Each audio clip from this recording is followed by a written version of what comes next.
bespoke radio for the masses. Headline edition, July 8, 1947. The Army Air Forces has announced that a flying disc has been found and is now in the possession of the Army. If the game is rigged, change the game. Game changer. I occasionally think how quickly our differences worldwide would vanish if we were facing an alien threat from outside this world. This is Fade to Black with your host, Jimmy Church, on the Game Changer Radio Network and KGRA, the Global Radio Alliance. I need your help to get to the year 1985. You're listening to Fade to Black with Jimmy Church on the Game Changer Network.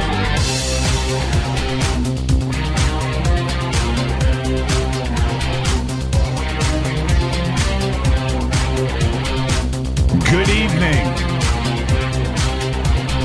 Fade to Black. Bespoke radio for the masses. Yeah, man. How you doing? It's Fader Night. Thursday night. Open lines all night long. That's right. It's my favorite night of the week. Today's Thursday, September 6th, 2018. 252 days into the new year. Just 113 days left. We are live from a bunker somewhere in the middle of beautiful downtown Burbank, California. And I would like to welcome everybody listening all around the world, all across the United States, hither and thither, to and fro, back and forth, up and down, east and west, north and south, far and near. This is Fade to Black. I'm your host, Jimmy Church, for KJCR, the Game Changer Network.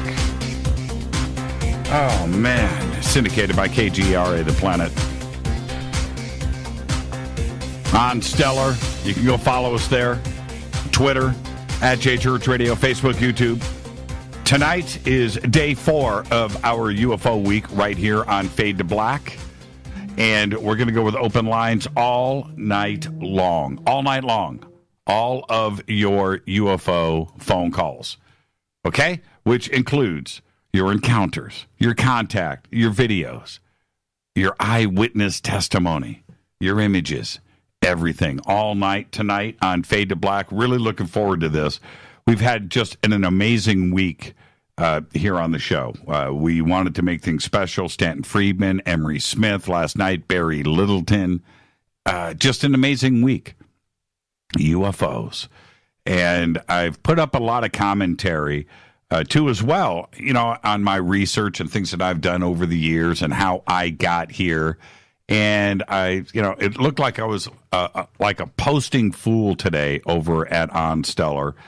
And I was, by the way, and you can go and read all of the articles that I posted over at On Stellar. You can go and check those out.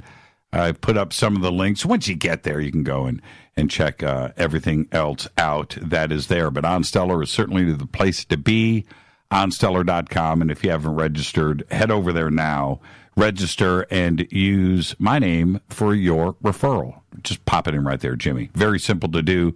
And when you get that done, get your profile picture up, send me a friend request. All right. I almost shot a video because today I was just scrolling through of the friend requests that are sitting there without a profile picture, right? It's the OnStellar alien head, right? The infamous OnStellar alien head there. And I just scrolled down and I just looked at it. It's a lot. I don't know how many it is. It could be 500, it could be 1,000, but it's long. And I tried to slow it down. I thought, man, this would make a great video. I shoot a video of this, and I post it, and I go, now you wonder why you don't have me responding to your friend request. I told you, post.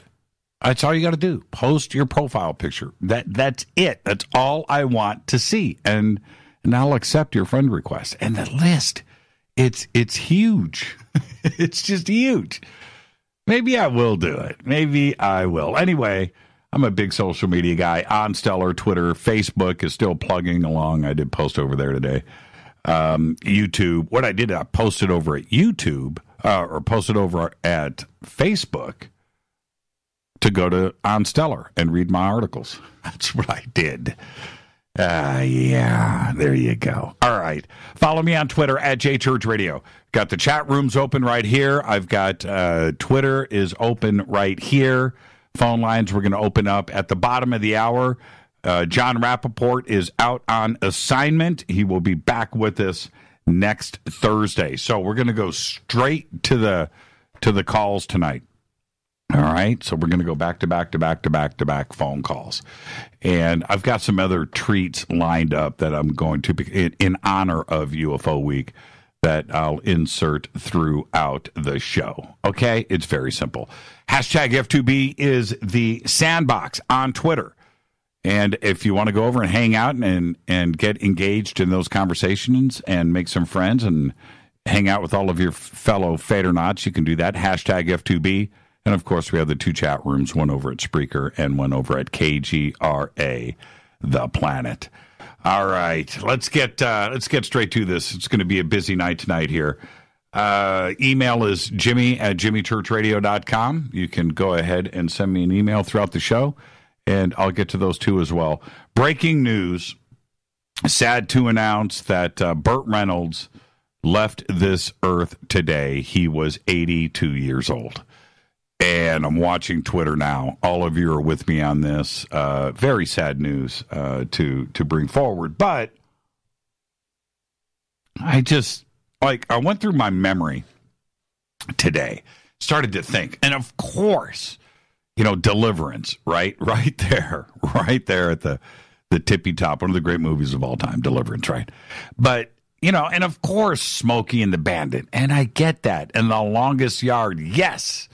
But then I went a little deeper because my childhood in the 70s involved, and a little bit of the 80s, but involved, Burt in a string of movies that I watched at the theater. I went with my parents, and I always went and watched all the new Burt Reynolds movies. And there's a few that stuck out for me that I hold up there. They're great movies. And one of them, W.W., and the Dixie Dance Kings.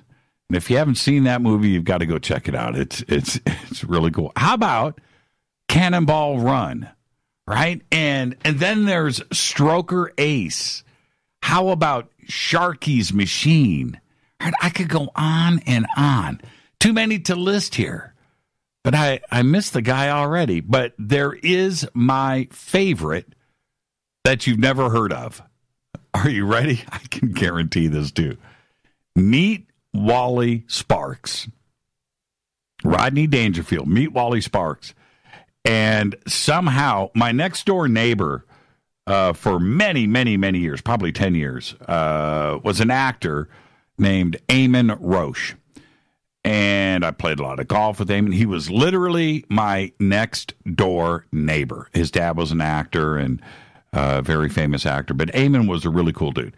And one day I'm passing in the hallways. I'm like, hey man, what's up? What's going on? What are you doing? Oh man, I've been on the set all day. I've been shooting this movie with Rodney Dangerfield and Burt Reynolds. I was like, what?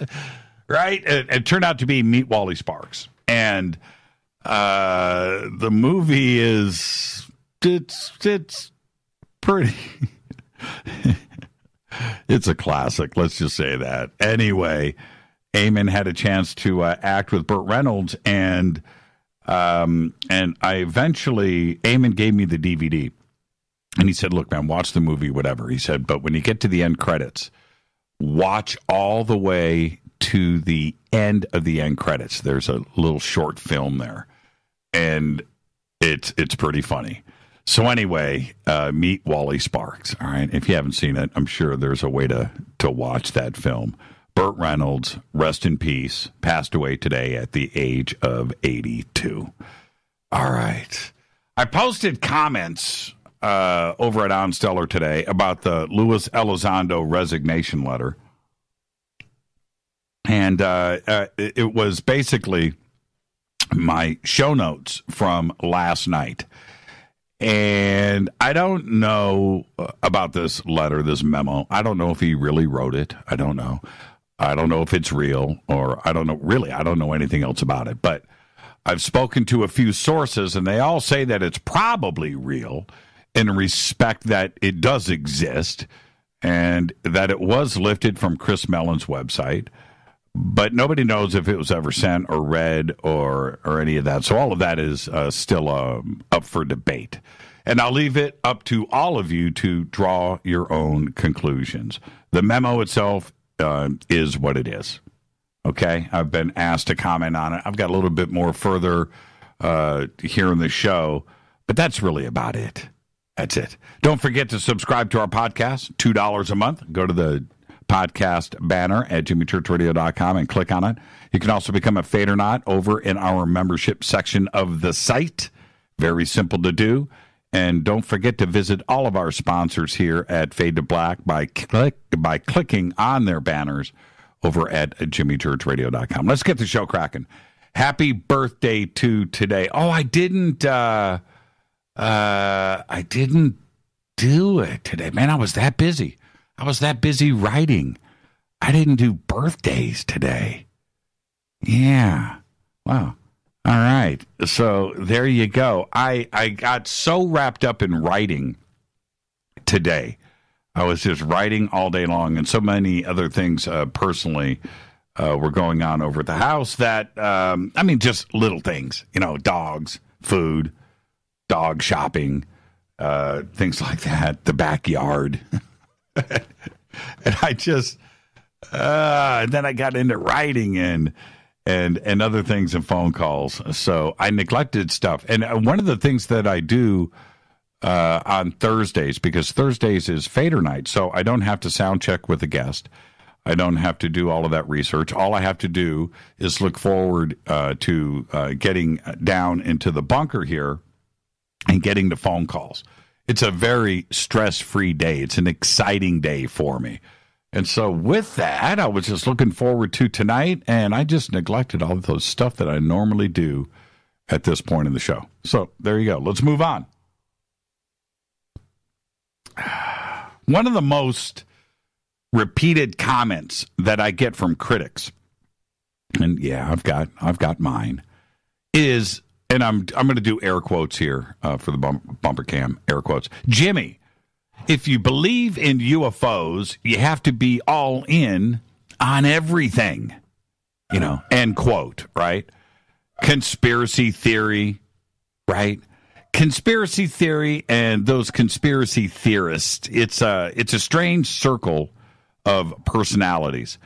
And if you have belief in one thing, well, you have to believe in everything all the time. You have to be all in. Nuclear bombs were used for 9/11. You get the idea. And although I think that our government knew in advance about 9/11, for example, which to me is a greater issue than anything else, I mean, that would be a very, very big deal right there. And that's a conspiracy. But that doesn't mean that I have to take the other step forward to holographic planes flying into buildings. I don't go there, right? Now, to be clear, I question everything. I do, seriously. If my gardener doesn't show up at the house, my garbage is picked up a day late, whatever, I go right there. I go full on conspiracy. It's fun. I do. And when it comes to the UFO question, disclosure, ET contact, I have every possibility on this show, every personality on this show. And I do it at least once, right? I need to hear everything. I want all of the info that I can get. And I've talked about this all week this week. Why? Well, if I get it, then, well, you get it. It's really a win-win. It's how it works. What we do with that information and knowledge is up to you and I. We digest it, we do a little research, we file it away and move on. We move on to the next guest, the next piece of breaking news. It's what we do, right? It's this community. There have been a few guests over the years that have not been invited back. For whatever reason, it doesn't really matter, but it's usually because I've lost interest. Once somebody causes me to blink, I just move on. Right? A little stutter step, a little jiggle, I lose interest. I go somewhere else. They become a canceled check. And I don't have time. I don't have time to commit to something that I lose interest in. There's so much out there to research that I find myself constantly moving forward, never back. I hear it all the time. It's like, Jimmy, you've had so-and-so on the show. So what's the problem with To the Stars? Right? I don't have issues with TTSA. It's that I've lost interest. And there's a difference. They made me blink. Insert joke there. I get it. But they made me blink. And when that happens, it's hard for me to get it back. I'll continue to report on the story when there's something worthy of airtime, but I'm not going to chase it. There's too much other stuff to research that interest me. I gave TTSA more time on this show than just about anyone or anything over the last 2 years. Seriously, and if you think about it, that is the case. There hasn't been anything to talk about for at least 6 to 8 months. Absolutely nothing. Well, until this leaked Elizondo memo. Now, I read the memo, and I posted it, which wasn't until today. I only posted it after it was up elsewhere on the net, and then I commented on it. And there's nothing else really to say. I've gotten so much email about this. So much. Now, the memo is now posted. It's up. Read it. Decide for yourself if it really matters in the big picture and what significance it may have. Everybody wants evidence, right? Including me. And I've seen with this memo and with TTSA up to this point, I've seen all that I need to see. Right? That's it. And with my own life, it's the exact same situation. In my own life, I've seen things. I've got the video. I've got the images. I've got the witnesses. So I'm cool with it. I have my own evidence. I don't need anything else. I really don't. It's just for you. But when it came to the Elizondo memo, I blinked again. I did. It's just like I cast it aside. I read it, and I was just like, man, this is nothing. I read it many times, and for me personally, it's not evidence of anything except that someone can use a keyboard. That's what it's evidence of. Somebody can type. Not well, and they don't really have a grasp on the English language, but it's evidence that they can create a document. That's it. That's all it is. Nothing more, nothing less. And then, of course, there are those out there thinking right now, but Jimmy, so-and-so hasn't brought forward any evidence. How many times have we heard that, right? And you may be right, sure, but so-and-so didn't post a picture of a Mylar balloon and call it alien tech either. So you need to think about that. TTSA must be held to a higher standard, another standard above everybody else. And I know you're going to ask me why. Well, let me answer. It's very simple. They, TTSA, To the Stars Academy, they say that they are at the very top, that they have access to the Pentagon, the CIA, that they have the best people, and we, the community, don't matter. That is To the Stars' position. That we, the community, don't see the big picture. Only To the Stars Academy does. That's their position. They say that we are not smart. Only they are. That's it. That's their position. So, yeah, I'm going to comment when I blink. When you talk down about this community, and I'm talking specifically about To the Stars Academy and everybody there, when you talk down about this community, who I care about very deeply, you had better not make a mistake, because I'm the guy that is going to say something if it gets a little stinky. I'm not going to stand around and be silent. I'm not going to ignore the obvious because somebody might get hurt. But hurt. And let me be very clear. If so-and-so, air quotes, post a picture of a Mylar party balloon and says that it's a UFO or alien tech, I'll be the first person to mention it. Usually it's not me who gets the bad news first. Nope. When it comes to the debunking and taking something apart, I'm down on the chain. It's you, the community, that figures it out. And then it shows up in my email. This community is full of the very best, brightest people that I've ever met from every part of the world with backgrounds in tech, computers, photography, videos, history. And when something smells bad, it takes about 10 minutes to get it figured out. All I do is just report it. And that's the part that I love. So whether you are To the Stars Academy or so-and-so, it doesn't matter.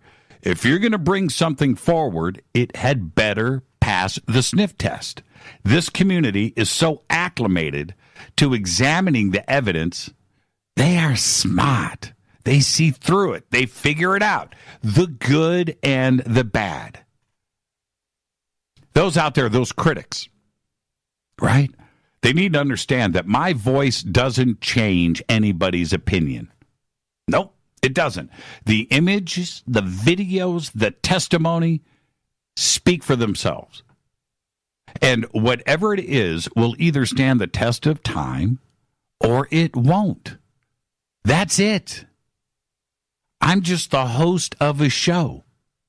I commented earlier this week about how many interviews I have done, how many broadcasts and television and conferences, and all I do is learn, observe, absorb, upload information. I've got it coming at me from all directions. I have videos sent to me from this audience every single day. Jimmy, check this out. Check this out. Check this out. Shot this last week. I shot this 5 years ago. I shot this last year. This was sent to me from a friend. Check it out. Check it out. Check out these images. And I look at them. And look, I'm not, and if you've ever sent me anything, you know, I haven't responded back. Man, that's the most amazing video I've ever seen. You know, I can't. You believe what you want to believe. You've shot the video. You were out there. You were with your friends. You saw what you saw. My opinion doesn't matter. And if I tell you that, you know what, man, your video, it's a bird, it's a kite, whatever, that's not going to change your opinion. My voice doesn't change anybody's opinion. It just doesn't do that. That's not what I'm here for. But if you out there, whether you are so-and-so or To the Stars Academy, and you post something and you try to push it past this community, something that it is not, I'm going to call you on it. It's that simple. That's it. Just like anybody else in this community would. And I am afraid right now that the position of To the Stars Academy and the silence that they are going through right now, they know that they failed the sniff test with this community. There are those out there that want to believe into the stars, and to a degree, I still do. And if you do, that's great. That's great. It's what makes this world a beautiful place. It really, really is. I hope that To the Stars brings forward the most groundbreaking evidence and something is just, man, I'll be the first person to stand up and cheer. I really will. And if you are one of those out there that are hanging on and waiting for To the Stars to come out with an anti-gravity car based on alien tech and them commercially releasing some kind of hypersonic commercial airplane that is running on 0-point energy, right? If you're one of those, hang on. It may happen. My fingers are crossed, and I hope that it does. But the Luis Elizondo memo, I'm not sure what I'm even looking at. It's not evidence of anything. Of anything. And that's my position. That's it. It appeared. It showed up. What am I supposed to do? Am I supposed to turn around and look at something like this and go, this is great, when it's not? That's not cool. I respect this community way too much. And the funny thing about all of this is that you don't need me to say anything, because this community is going to read that memo and go, WTF. And that's the way it is. It's Fade to Black. Tonight is night four of our UFO week right here. Open lines all night long. Your UFO calls, your sightings, your contact, close encounters, all of that is next right here on Fade to Black. I'm going to come back and open up the phone lines, and let's get this party started. This is Fade to Black. I'm your host, Jimmy Church. Follow me on Twitter at JChurchRadio. Email is jimmy@jimmychurchradio.com. On the Game Changer Network and KGRA, The Planet. This is Fade to Black. Stay with me. I'll be right back.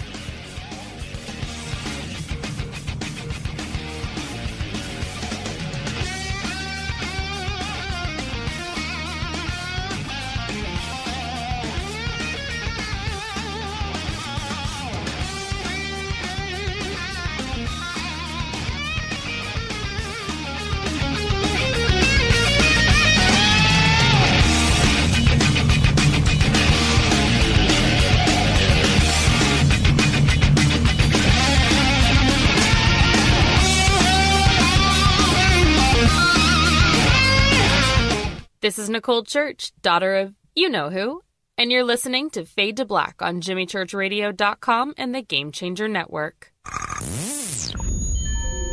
You're listening to Jimmy Church, Fade to Black. Fade to Black will now pause for alien identification. The station that talks the net. KGRA Radio. When you take the beans from Central America with dashes of Indonesian and African mixed in and then roast it to the dark side of Fade to Black, you create the ultimate brew of fringe. Introducing the Fade to Black blend from River Moon Coffee. Yes, River Moon's darkest customized roast was created for the love of Fade to Black. The alchemy of masterful roasting and smoking the beans is in every sip of this full-bodied, dark Java. I need my coffee dark, deep, with distinct bittersweet chocolate highlights, just like the bunker. Leaning further into the darkness of the roast is Fade to Black blend from River Moon Coffee. Just click on the banner at jimmychurchradio.com and use the promo code F2BBLEND for 15% off of your order today. Go Beckley Teppy. This is Jimmy Church of Fade to Black, and you can get our podcast for just $2 per month. All you have to do is click on the podcast banner over at jimmychurchradio.com. Times are changing. The circus of politics, healthcare's low standards and high prices, and let's not forget food quality. What to do? Arm yourself with Life Change Tea at getthetea.com. In a world of chemical imbalance and poor air and water quality, it's time you make a move. Log on to getthetea.com and stock up on organic non-GMO supplements. Don't forget the tea. Cleansing your body never felt so good. And we have a brand new tea called Takedown Tea, which helps support healthy glucose. All natural body support so you can be at your best, naturally. All you have to do is log on to getthetea.com. That's getthetea.com. We're not a fad that comes and goes. We are the real deal. Join us and armor up. Getthetea.com. That's getthetea.com. Changing America's health one tea bag at a time. 9 out of 10 geneticists agree. Fade to Black is not your father's radio show on the Game Changer Radio Network and KGRA, The Planet. Do you want to lose weight but have no idea where to begin? The Fast Start Diet, a 3-day weight loss plan, is the answer. 3 days of nutritionally balanced, calorie-restricted meals delivered right to your door. No shopping, no measuring, and no cooking. Everything is prepared for you and ready to eat at home or on the go. The Fast Start Diet has all the amazing benefits of intermittent fasting without starving. We've helped thousands of people who have struggled to reach their weight loss goals. Isn't it time we helped you? With the Fast Start Diet, you'll lose weight and feel great. Find Fast Start Diet on Amazon or go to faststartdiet.com and use promo code TALK to get 10% off your first box. And as a special bonus, Fast Start will include their #1 rated Lipo-3 appetite suppressant spray free with your order. This is Jimmy Church, and whatever your diet plans are, do what I did. Go to faststartdiet.com. Hi, this is Rob Reiner from Anvil, and you're listening to JimmyChurchRadio.com. What's up? I'm Chris. What up? This is Kyle Matthew, and you're listening to Jimmy Church Radio.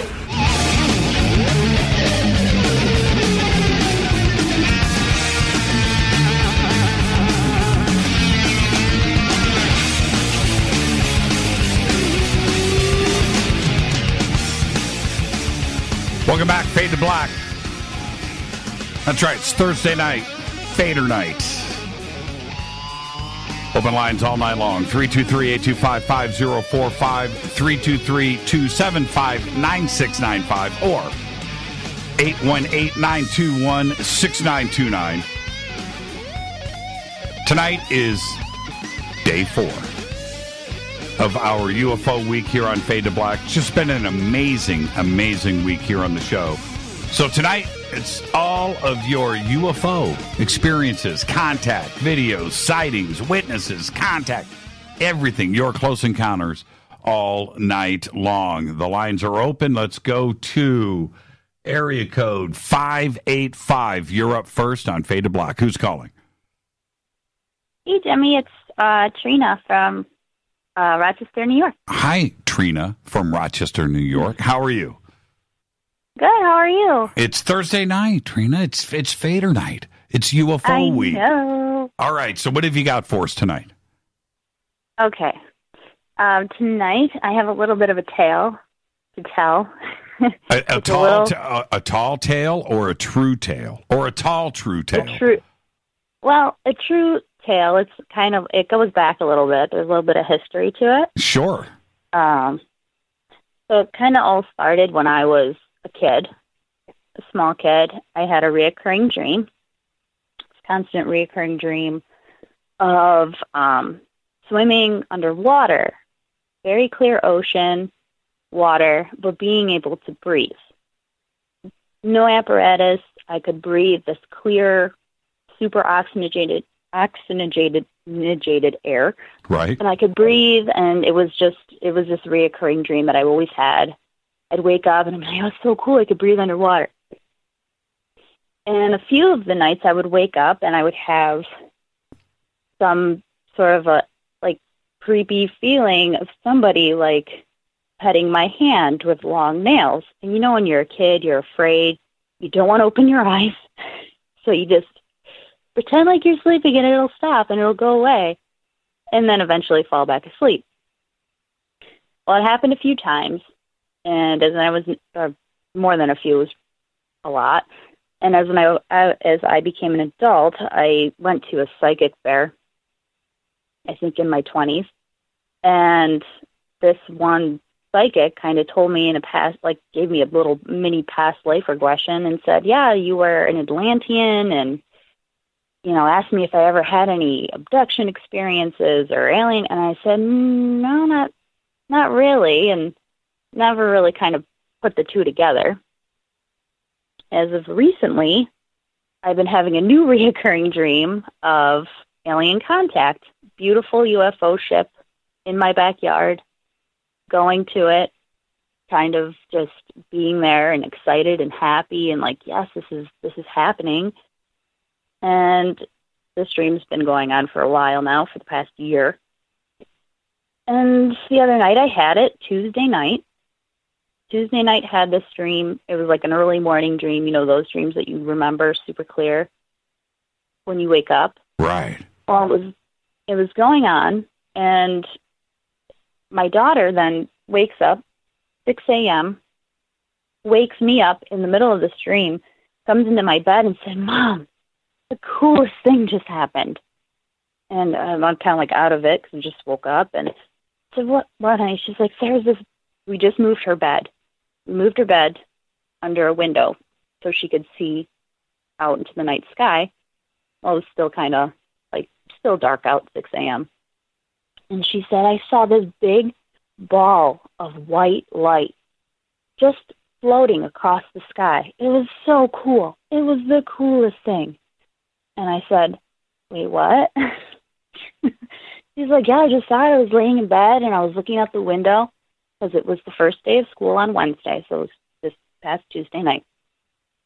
And I said, you saw, okay, explain to me one more time. And she said it was the coolest thing. I said, you were wide awake. Yeah, I'm wide awake. It's the first day of school. I was really excited. So I woke up early and I'm looking out my window, and this big ball of white light, like bigger than a star, just floating. She's 10. Right. She's, you know. And she said, it just floated away, and I tried to follow it, and I followed it as far as it went past. We live way out in the country, so we don't have a lot of neighbors, and it went across. We have cornfields on all sides of us. And she said it was the coolest thing, and it was literally right.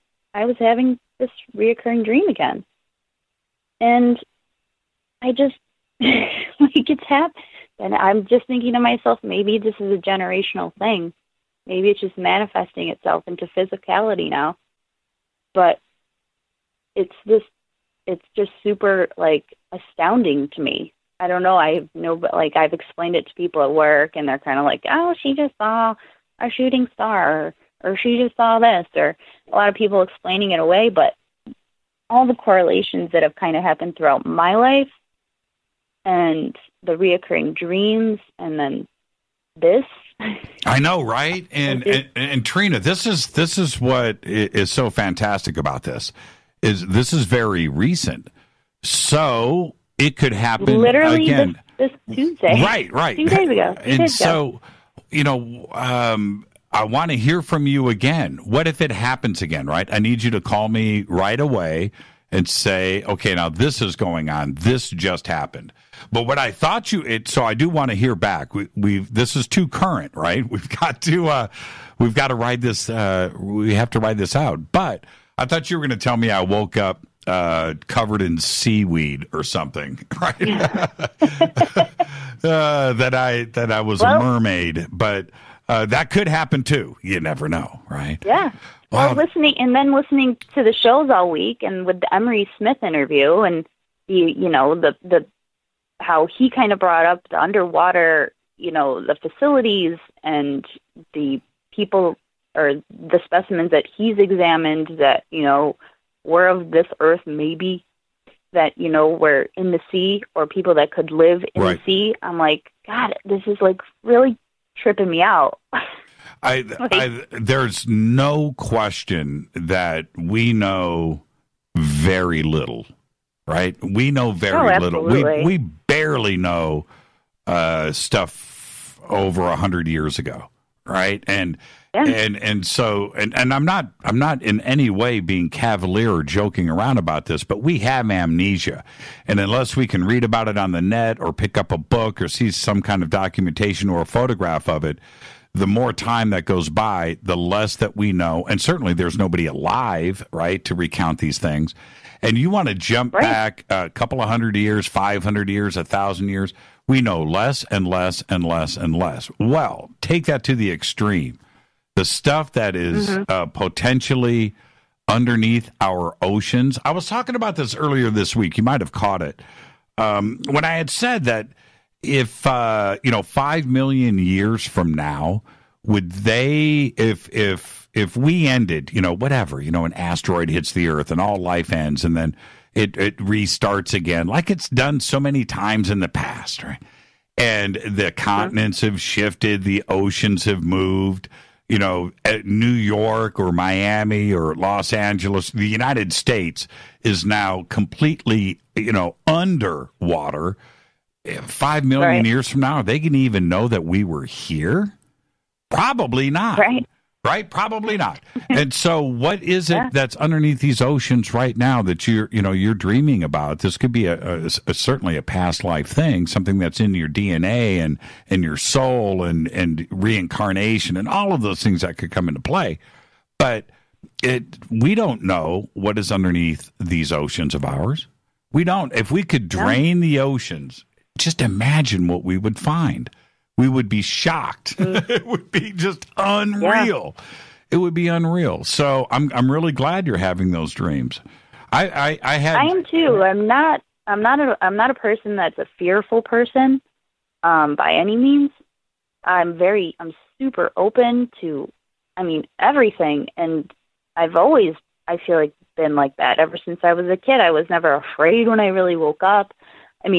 People stroking my hand, that was always a little weird, but I never really, I never let it, impact me in whatever, adult life. So I feel like when you're open and you're receptive to that kind of stuff, that maybe it just makes you a receiver or somewhat of a light worker for this earth, because, after 2012, we are in the age of Aquarius, and things are going to start happening. And I'm a huge believer that it is happening. We're doing it. Thank you, Trina, for the phone call. First time caller too. Very cool. And do me a favor. Don't forget, if something happens, you need to be my roving reporter out there. You need to call back and let us know. Absolutely. Will do. And thank you so much, Trina. Behave and be well. Thanks, Jimmy. You too. Enjoy your weekend. That's a great phone call. That's how you start off the night here on Fade to Black. Let's go to area code 830. You're up next on Fade to Black. Who's calling? Hey, Jimmy. It's Austin from Texas. This is who from Texas? This is Austin. Hey, Austin. How are you? Ironically, I'm doing all right, man. Sorry, I'm just turning the TV down. I'm watching you here on YouTube. Oh, you're watching me on YouTube. Oh, that's fun. Yeah. Okay. Yeah, how do I look? You look all right. You look like my dad. I look like you. What's on your mind tonight, Austin? Welcome to the show. Thank you. Appreciate that. A few years back, I was at my uncle's ranch in Marion, Texas. Mm-hmm.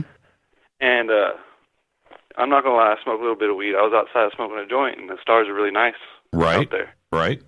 And I was leaning back in the bed of my truck and looking up, and I saw the star just keep getting brighter and brighter, not necessarily moving, but just getting very bright, and then it started turning blue, like a bright blue. All of a sudden, this dart just zigged across the sky one way about a good little distance, and then it stopped on a dime. Then it started going another way at like a right degree angle. Mm-hmm. And from that point on, I've been nonstop obsessed with this shit. Okay. I'm like shaking right now talking about it because I don't get to talk to my family or nothing about this kind of stuff. I totally understand. And this is a family show, so remember that. But yeah, anyway, I've been watching you for a good while. No, the Austin, what's interesting about that is we had a very similar sighting a couple of years ago out of Joshua Tree, contact in the desert, and we had, 250, 300 people. You probably heard us tell the story of the famous Zorro blue zigzag thing that happened, and it did the same thing. It got bright, it fluttered up, got bright, it shot to the left. Yeah. I remember. I remember watching that Sirius documentary on Netflix with Dr. Stephen Greer. It zigzagged. It zigzagged in front of everybody. I'm very similar to totally yours. Involved, and I really appreciate what you're doing, and I love you, man. You just keep doing what you're doing. Thank you so much, Austin, and don't be a stranger. Sir. I won't. Maybe I'll call back again. You got it. Thank you so much. Texas, like New Mexico, Arizona, Southern California, when you're out there at night, when I speak of Southern California, Joshua Tree, but when you're out there and the stars are lighting up and you don't have any light pollution, you can see everything, and there's something about the deserts here in the South and the Southwest out there. Man, see everything all the time. Thank you for the phone call, Austin. Let's go to area code 203. You're up next on Fade to Black. Who's calling? Hey, Jimmy, it's Mike from Connecticut. How you doing, buddy? I'm doing good, Mike. How are you? All right, I'm doing good. I've been waiting to call in. I've been watching the shows all week on the UFOs. So, listen, I want to talk about To the Stars. Sure. I want to give you my take on them because I got kind of an interest in philosophy. I want to see what you think. Okay. Okay. All right. I feel like we had the Roswell crash. We had everything that was going on with the crash retrievals and everything that happened in the 50s, 60s, 70s, all the way up into Papa Bush. Okay. And then after that, it seems like the guys that got involved with this was like Podesta and that crew. All right. And I feel like when Clinton got into office and these guys got involved, I feel like they went after the information. They wanted to know what was going on. And I feel like they couldn't get through the wall. And if you look at the amount of money that they received to start this program, it really wasn't that much when it comes to like government spending. I feel like, well, fine, if we're not going to get through, we're going to go do it ourselves. All right? Okay. So almost like they started their own program, found out what they could find out, never got through to any of the guys holding the real stuff, and they might have got confirmation, in their own way through, whatever research they were doing. And I feel like they're trying to maybe bring about disclosure, and I understand what you're saying about the way they're kind of treating the UFO community, and, it kind of bothers me too a little bit. But in a way, I like Louis. I feel like he's a credible guy, but I feel like they're looking at it like we're the people that could take it. If they come out with it tomorrow, the president comes on TV, we're all right with that. But we're such a small amount. We're such a small community. I feel like they're trying to, how do you take the average guy from the ground up?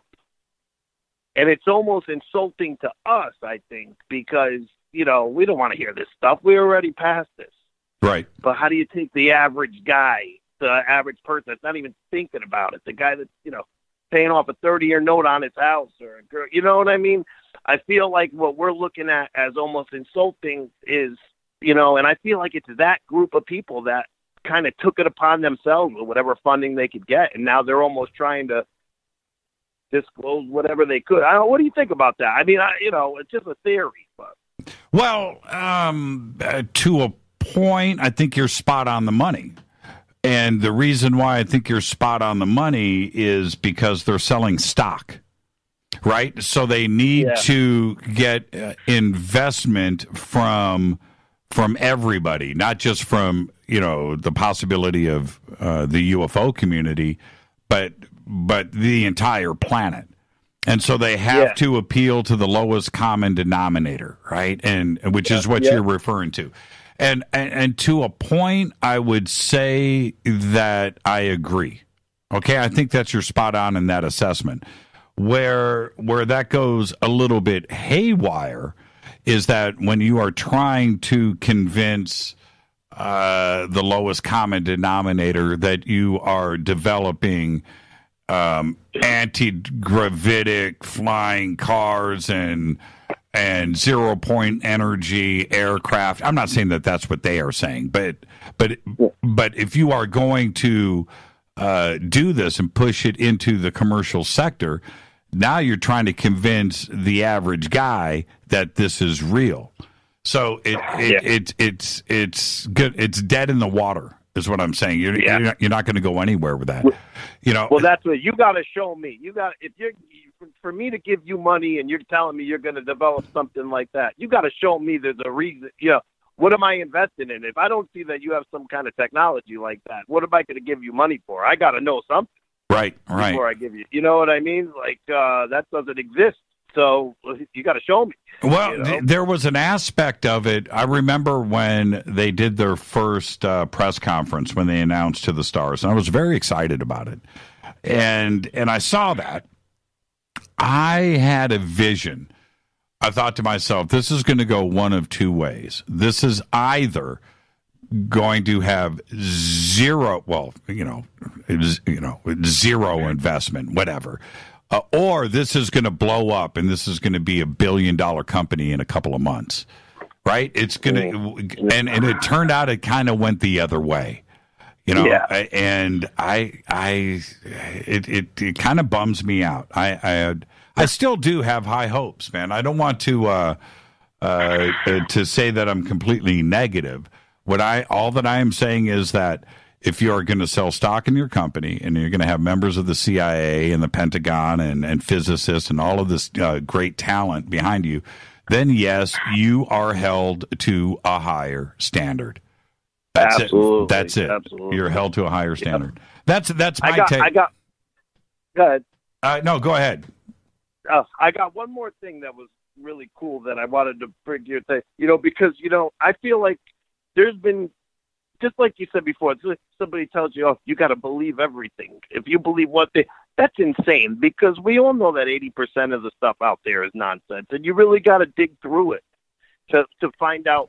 You got to use your common sense. Which guy's telling you a fib? Who's telling you? You got to dig through the stuff. And for me, I've had, my, eye-opening experiences. All right. And I mean, one super confirmation the other day, I was watching Edgar Mitchell. I swear I wish I could tell you who was interviewing him.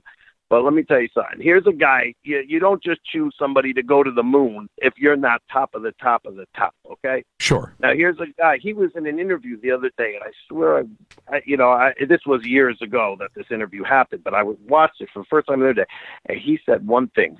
He said that he went to the Joint Chiefs and asked them about the Roswell crash. Because he was from Roswell, and when he got back from the moon, everybody in his hometown was asking him, what about the Roswell? He said a couple of years later, he went to the Joint Chiefs, he asked them about the Roswell crash, and they told me it's absolutely true, it absolutely happened, but we're not talking about it. I mean, for a guy like that to make that statement, and the interview's out there, and it was clear as day. It's not mixing words. It's not taken out of context. This guy, I went over it 100 times because it blew my mind. Mm-hmm. So, we, like in the UFO community, we know already, so it's the average Joe, I think, that they're trying. But, let's see what happens. For me, they got to produce something for me to put my money in, though. Yeah, I'm a little shocked that it has been fizzling. I would have thought if you are, looking for investment and you want to keep the science and technology division, pushing forward and getting this research done and presenting and everything else, that they would have continued to bring forward information and keep this out front, because that's how you keep the interest and the value in your company up. And it hasn't been that way, and I'm so bummed because I just had high hopes. My fingers are still crossed. They are. I want it to break wide open, but I will continue. Like I said, you have to hold something like that to a higher standard. Just like you look, Rolls-Royce. We hold Rolls-Royce to a higher standard. Right? Okay, it's that simple. They're not allowed to produce junk, and it's why don't you hold the same standard to Kia? Kia's not Rolls-Royce, and so when we have different elements of this community that are doing what they're doing, that's fine. But if you're going to come out like To the Stars did with money and stock options and the CIA and the Pentagon and videos and pilots and this and that, and we're going to go and do, you're held to a higher standard. You're not allowed to make mistakes. That's it. Yeah. That's it. Yeah, you're right. That's you're it. Right. All right. Just keep up the good work, man. You keep me on the edge of my seat, buddy. I'll tell you. There's sometimes I'm like, no, Jimmy, stop it. And then other times I'm like, no, I'll tell you. But we need that. We need that because everybody can't agree. If we don't have good debate, we're never going to get to the bottom of things. So, keep up the good work, Jim. Honestly, you're doing great. Yeah, thank you so much. And the debate is half of the fun. Yeah, it is. Let's not ignore. If we're not objective, if we can't be objective, we're going to be in big trouble. We have to be objective. So let's keep it moving, man. Thank you so much for the phone call and enjoy the rest of your weekend. All right. Have a great night. That's what I'm talking about. It's Thursday night, Fader night. This is night 4 of our UFO week here on Fade to Black. More of your phone calls are next. Stay with me.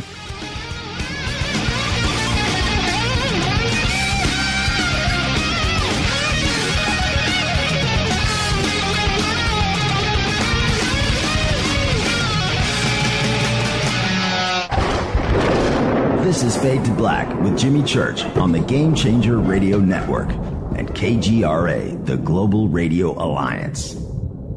This is KGRA Digital Broadcasting Station, Salt Lake City, Utah, Van Buren, Arkansas. Folks, this is very important information. What's to be said about CBD? AncientLifeOil.com. Our CBD is made from hemp and has 0.003 THC, which means this wonderful product won't get you high, no matter what amount you take. What does CBD do for the body? My hands are tied, but you can Google CBD benefits and be astounded. When you're finished reading, you'll want to log on to AncientLifeOil.com. That's AncientLifeOil.com. and purchase. Life is good when you feel good. People are tired of pain. People are asking for non-GMO organic products to help them with you fill in the blank. Legal in 49 states, and again, our CBD is made from hemp. Ancient Life Oil is about helping people one by one by one. If you wonder how good the product is, the CEO takes it every day without miss. AncientLifeOil.com. That's AncientLifeOil.com. Have a great day. Hello, I'm Katie, and you're listening to my main man, Jimmy Church, on JimmyChurchRadio.com. Hi, this is Ray Hobbs here, repping the planet, and you're listening to my good friend, Jimmy Church, Fade to Black, on the Game Changer Network and the KGRA Digital Broadcast Station. This is Toby Kebbell. You're listening to JimmyChurchRadio.com. Don't hurt me, Jimmy. I'm only little. Hey, I'm Adrian Grenier. And this is Ari Gold. We're the Honey Brothers. We're of the Honey Brothers. Hey, I'm Adrian Grenier. And I'm Ari Gold. We're the Honey Brothers. And you're listening to Jimmy Church. The Revolution. Reclaim your active lifestyle with Angioprim. Angioprim is the original liquid oral chelation supplement. Chelation helps remove toxins, heavy metals, and cholesterol in your veins and arteries that can cause blockages. Scientific research proves the active ingredient in Angioprim has superior oral chelation action that helps promote cardiovascular health. Find out more. Go to angioprim.com. Talk to a trained consultant by calling Angioprim toll-free 877-882-7221. This is Jimmy Church of Fade to Black, and you can become an official Fadernaut by just going to our membership section at jimmychurchradio.com.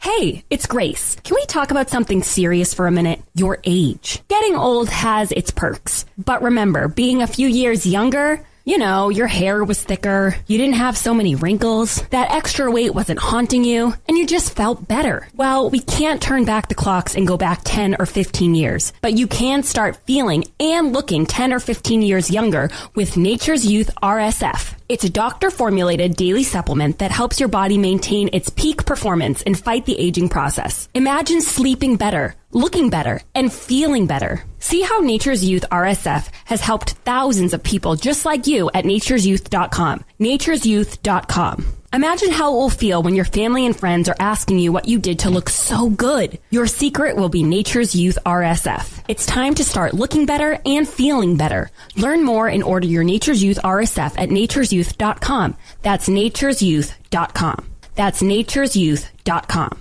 This is Jimmy Church of Fade to Black, and I only use night vision goggles from Bearing Optics. You can see your very own green chrome balls today by clicking on their banner at jimmychurchradio.com. This is Micah Hanks of the Gralien Report, and you're listening to Jimmy Church on Fade to Black, across the globe on the Game Changer Radio Network and the one and only KGRA Radio, The Planet.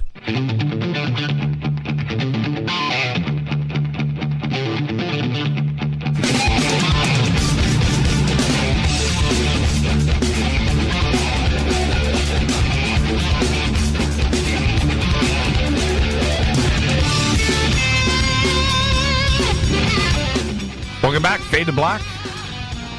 Thursday night, Fader night. It is night 4 of our UFO week right here on Fade to Black. Great week.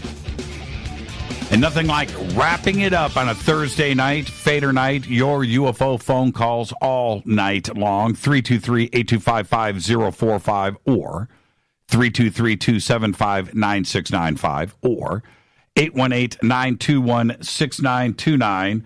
And let's go to area code 920. You're up next on Fade to Black. Who's calling? Hi, it's Ashton from Sheboygan. Ashton from Sheboygan, Wisconsin? Yeah. Yeah, I called here twice, I think 2 summers ago. Yeah, 2 summers ago. Yeah, I remember that.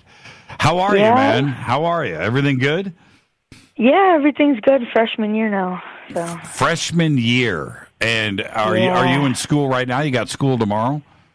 Yeah, I got school tomorrow. And so what does that do to your Fade to Black listening now that school has started? Do you listen? I just kind of throw in my headphones and fall asleep. Do your parents know? Yeah. I like the hesitation. All right, it's cool if they don't, but there you go. You're going to do what you can. You know what I used to do when I grew up? Now, imagine this for a second, Ashton. Remote controls was rare. Okay, rare. So you had to get up and change the channel. I know you hear those jokes all the time, but I had a little black and white TV in my bedroom. And so I would watch it at night. And I could hear my parents get up and walk. So I would have to jump out of bed and turn off the TV and run and get back into bed before they opened up the door and caught me, right? So then I procured an extension cord. I ran the extension cord around my room, behind my dresser, over to my bed, and plugged it in the wall. And then I could unplug the TV from bed.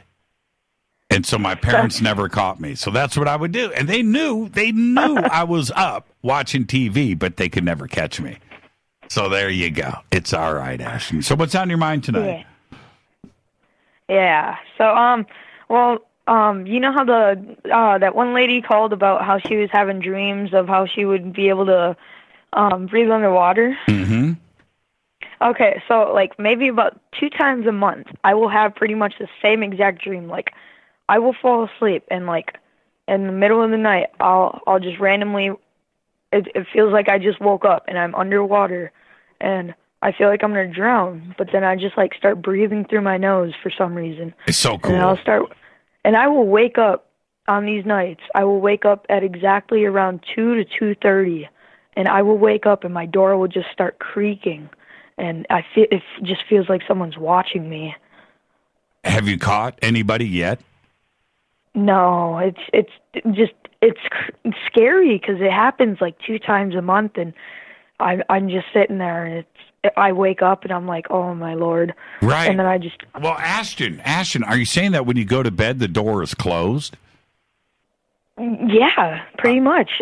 Most of the nights I close my door pretty much 90% of the time. It's not very often I leave my door open. Wow. You've got a smartphone, right? No, mine broke on me. Oh, man, you need to videotape that. That's what you need to do. You need to videotape that. Man, I miss Wisconsin, man. Sheboygan. When I hear, people, name cities that I grew up with like that, Sheboygan is a really cool town, and Wisconsin is a great state. So, thank you so much. I'm going to let you go back to bed, listen to the show, get some sleep, okay? But wake up at 2:30 and let me know what happens. Okay, I'll do that. Thank you so much, Ashton. Have a great night, man. Enjoy the rest of the show. Yeah, you have a good night too. Yeah, thank you so much. That's a great phone call right there. 2:30 in the morning, waking up to stuff. The door opening. Man, I dig that. I dig that a lot. Let's go back to the phones. Area code, I think it's 7724. You're up next on Fade to Black. Who's calling? Are you there? 3, 2, 1. Joanne? Oh, Diane, you're up next. Joanne. Oh, Joanne, I'm sorry about that. That's Joanne from Beaver County, Pennsylvania. From Beaver County. That's not a pun. That's the name of the town is Beaver. Oh, that's cool. Yeah, that's I cool. just want to tell you about a UFO I saw back in 1976, and I'm 62 years old right now. And I heard the girl's story before about what happens to her a couple times a month. Right. Mine's a little bit different. I get a black shadow. A black shadow in your room a couple of times a month? 4 o'clock in the morning. Wow. And it happens more than once a month. What's I was going to say what's it look like? Just a black shadow, and it's very scary, and I feel like I'm frozen. I cannot move. Wow. So I pray. I pray to God, and I go back to sleep. Do you ever try to talk to him? No. Okay. All right. I'm very religious, and it says in the Bible, if you think it is an evil spirit, you don't speak to it. But it started happening after my ex-husband and I saw this UFO back in 1976. 1976. So you said you're 62. Let's do the math real quick. So that's... No, let's not.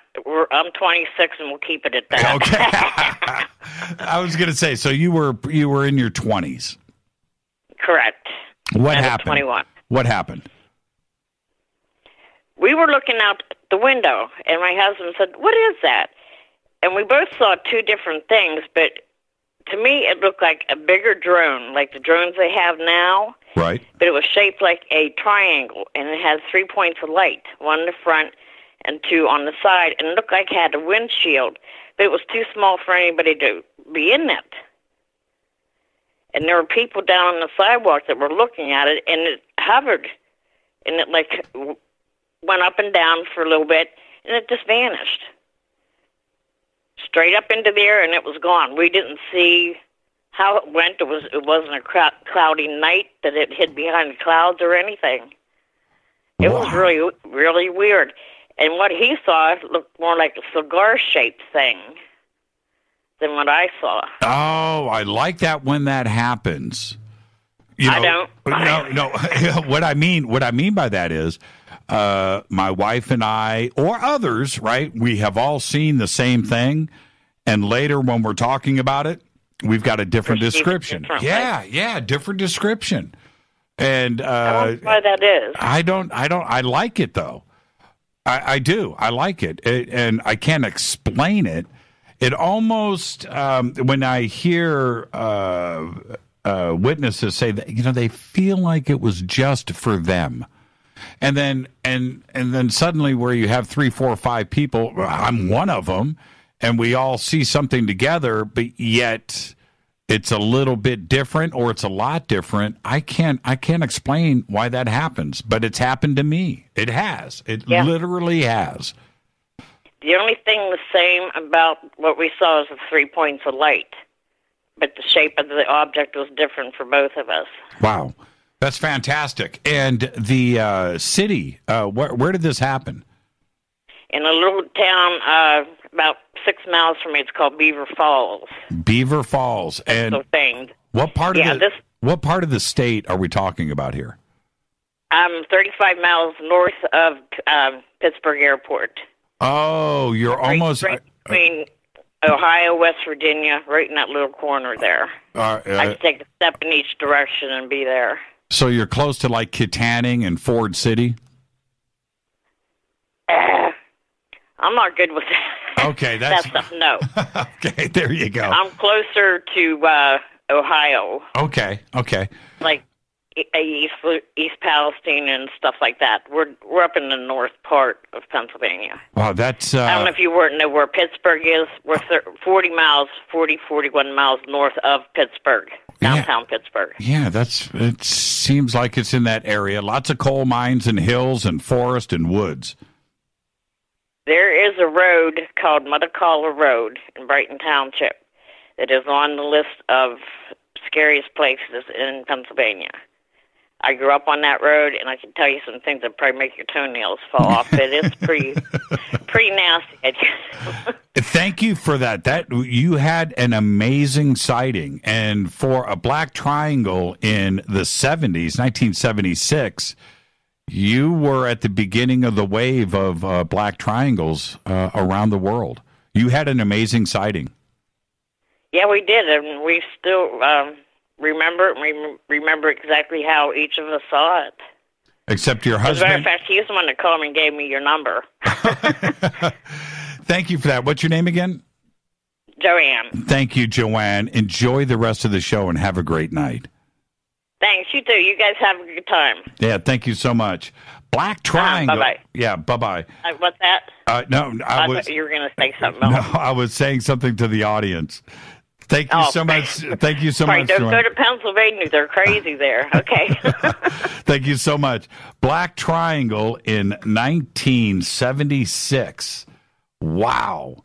That's cool right there. That's real cool. Okay, let me keep this thing moving forward. Let's go to area code 617. You're up next on Fade to Black. Welcome.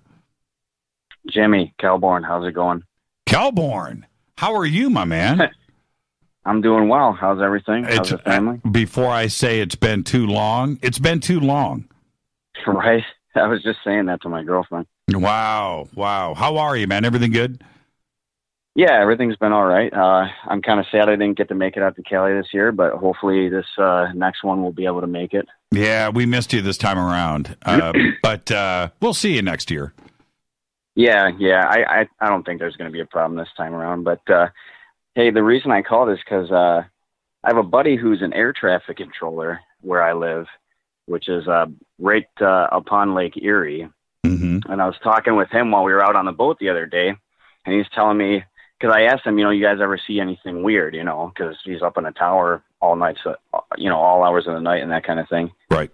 Said, well, I'm working a tower one night, and he always has a partner for FAA rules, and he said his partner will never discuss this story, but they saw something floating about, I think he said about 2.5, 3 miles away from them, 500 to 600 feet above the ground, just hovering there. Mm-hmm. It wasn't on radar. It wasn't an airplane. It was just hovering there.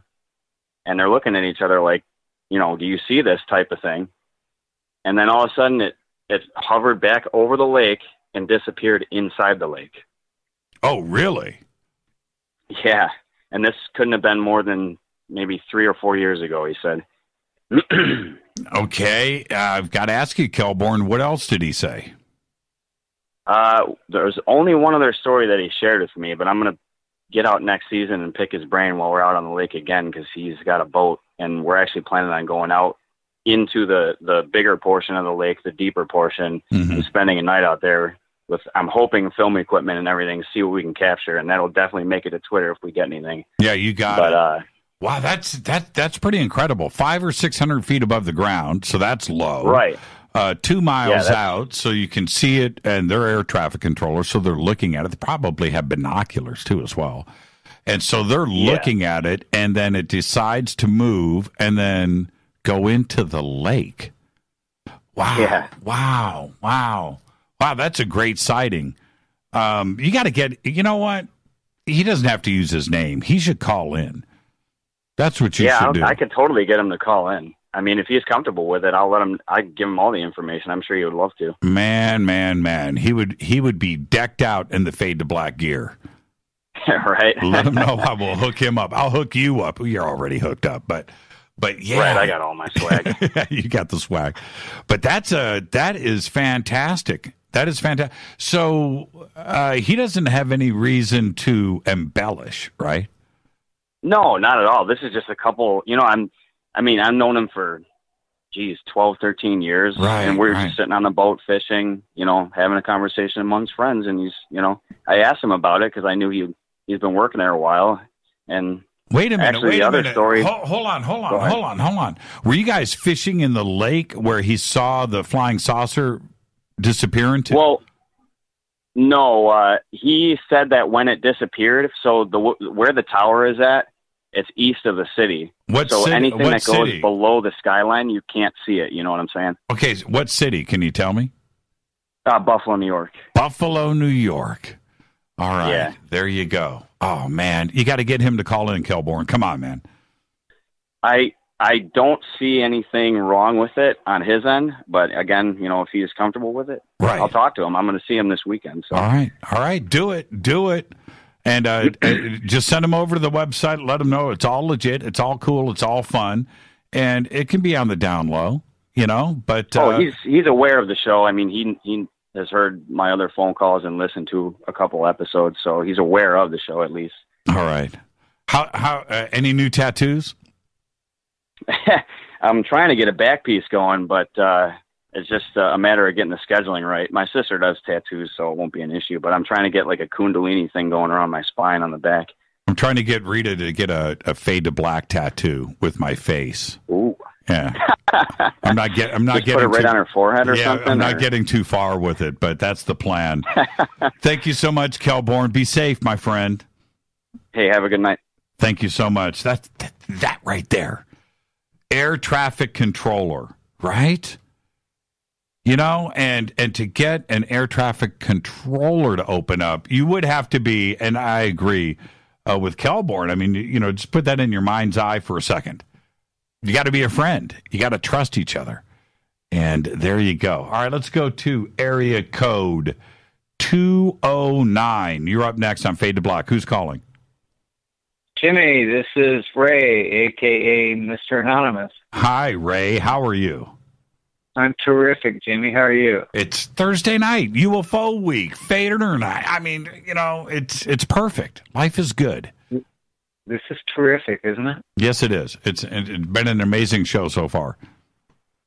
Since it's UFO week, I'll dispense with all of the stories that I've got after working 42 years in aviation. Needless to say, that one blurb about Ben Rich really took me back. Right. I had no idea that he had passed away. Absolutely none. And here I am trying to find a telephone number to give him a call. As it turns out, in the early 90s, I turned down 2 jobs out at Skunk Works, and I could very well have been working for him. And I didn't know at the time, and they go through a grooming process, okay? In the early 80s, mid 80s, well, it goes back to the military. I had top secret clearance in the military, and as soon as you get that, people are watching you. And I was interested in aviation, so all of a sudden these clandestine projects start showing up, and I got invitations. Well, I took them up on some of them, and some were failures, and some were kind of successful. And anyway, long story short, I didn't realize that invitation at Skunk Works was basically part of the grooming process. And I turned down one of the really best opportunities for a high-tech position there.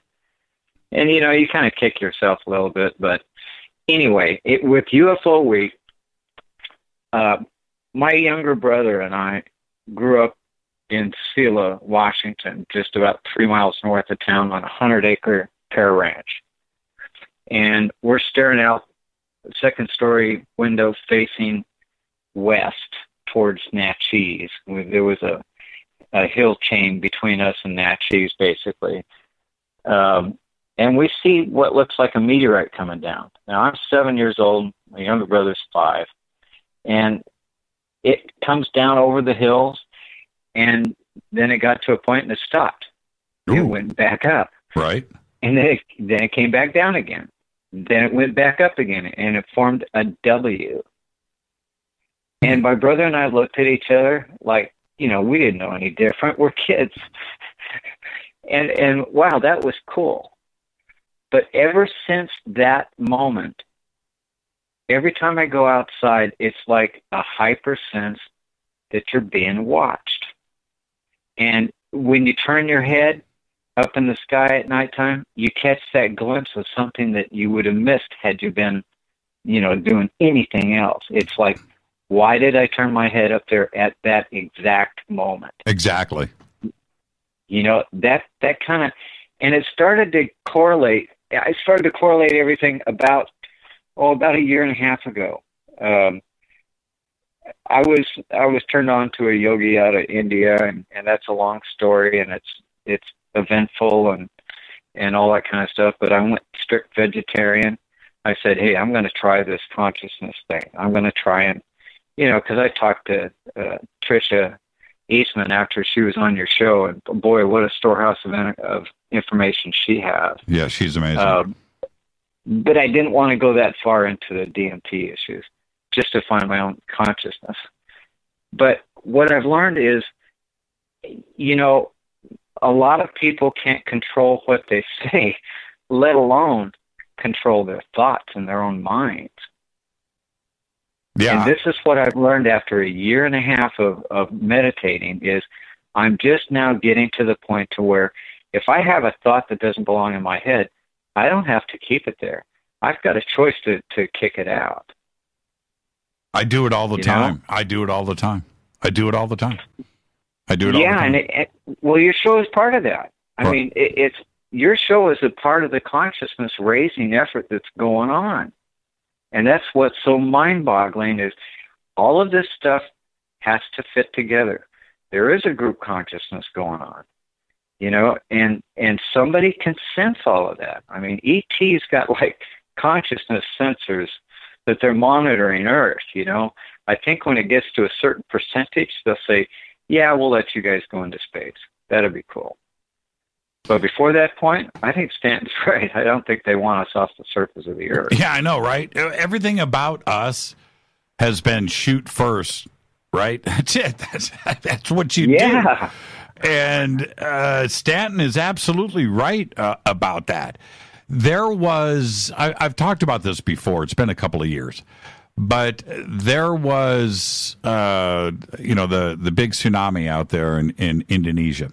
And off the coast of India, there's an island there that is completely blocked off. You can't go, there's no air traffic, there's no boats, because there's a civilization there that hasn't had contact with modern technology, and they want to keep it that way.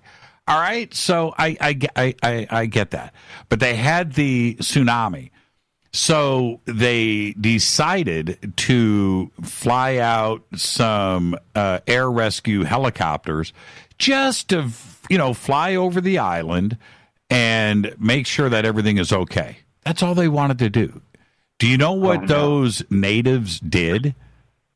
They started shooting arrows and throwing rocks at the helicopters.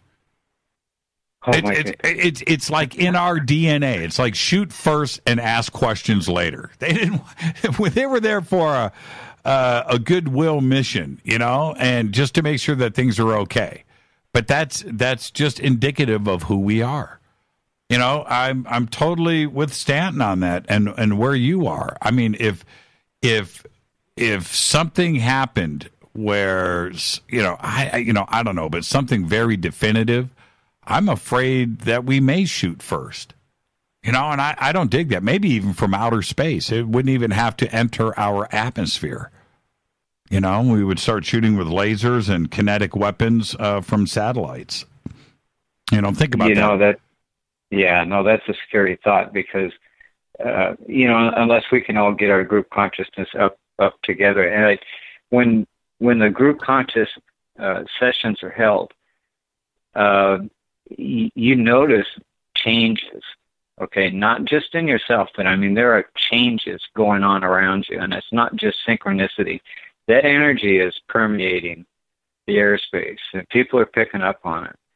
That whether they're conscious of it or not, it's hitting them on a subconscious level. Right. And it will change them eventually, but that's going to take some time, and I think Corey Good even mentioned that a couple of times, saying, we've got like a 60 or an 80-year plan to kind of train kids up and eventually get them going in the right direction. I think he's dealing it from a consciousness point of view, and it is touchy. I started out with a premise that free will must be honored, and then a year later I'm looking at it and I'm saying, boy, that's a stupid statement if I ever saw one. What's free will with no consciousness? Yeah.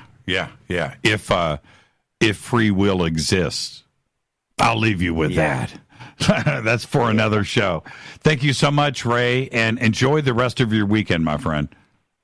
Jimmy, you do the same. Thank you very much. Yeah, thank you. It's day 4 of our UFO week here on Fade to Black. I'm going to get out of here and do a quick commercial break, and I'll come back and get to more of your phone calls. If you're on hold, it's very simple. Just stay right there.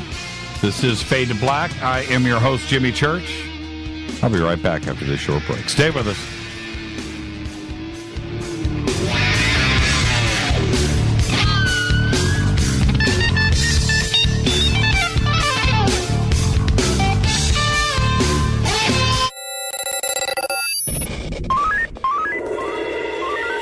Way out here, we listen to Jimmy Church.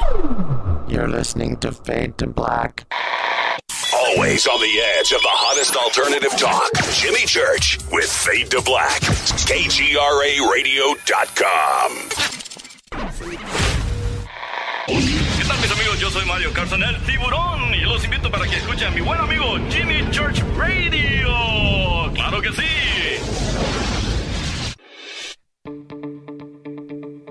Hurricanes, earthquakes, wildfires. This year we've experienced more than our fair share. This is Jimmy Church of Fade to Black, and last month I decided to make sure my family does not have to worry about food should we get caught in a real emergency situation. Introducing Numana, a healthy, storable product that tastes so good that you'll want to eat it every day instead of just during those times of duress. All Numana products have a 25-year shelf life, are MSG and GMO-free, no preservatives, and are made in America. With the Numana pack in your home, you'll be able to sleep at night knowing that you've protected your family. Not only have I tasted and tested, I own it. Now you can too. Just click on the Numana banner on JimmyChurchRadio.com and use the promo code Jimmy when you order. In addition to a discount, we'll send you an autographed Fade to Black t-shirt. Seriously. Go Beckley Tappy. Do you want to be an official Fadernaut? Of course you do. This is Jimmy Church of Fade to Black. Just go to our membership section at JimmyChurchRadio.com. So, you love talk radio? Then you'll love TalkStreamLive.com. TalkStream Live is always on, 24/7 with the best streaming talk shows. Find your favorite talkers and discover some new ones. It's free, readily available online or on mobile with any smartphone or tablet. Finding your favorite talk shows all in one place has gotten a whole lot easier. Just go to TalkStreamLive.com. Be sure to download the free apps from Google Play or the iTunes App Store. You listen to us, and we listen to you. And so does the CIA.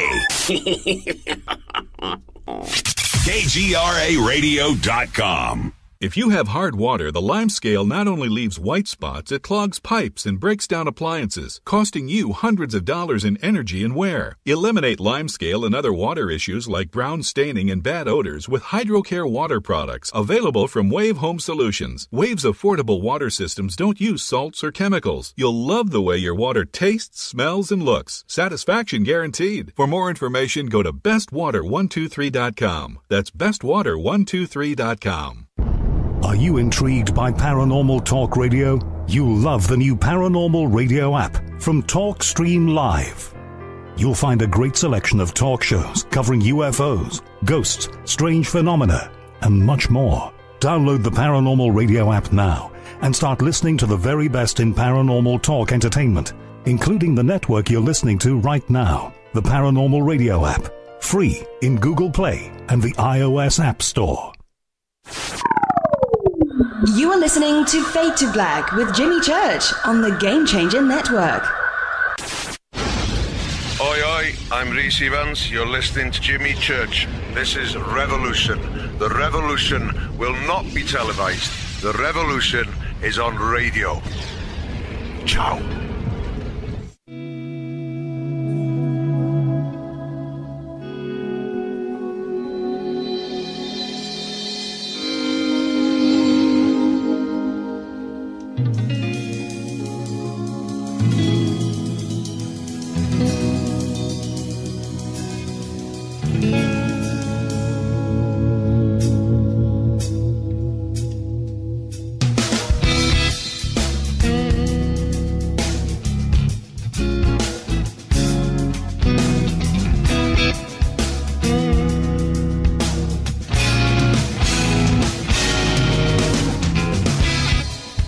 Welcome back, Fade to Black.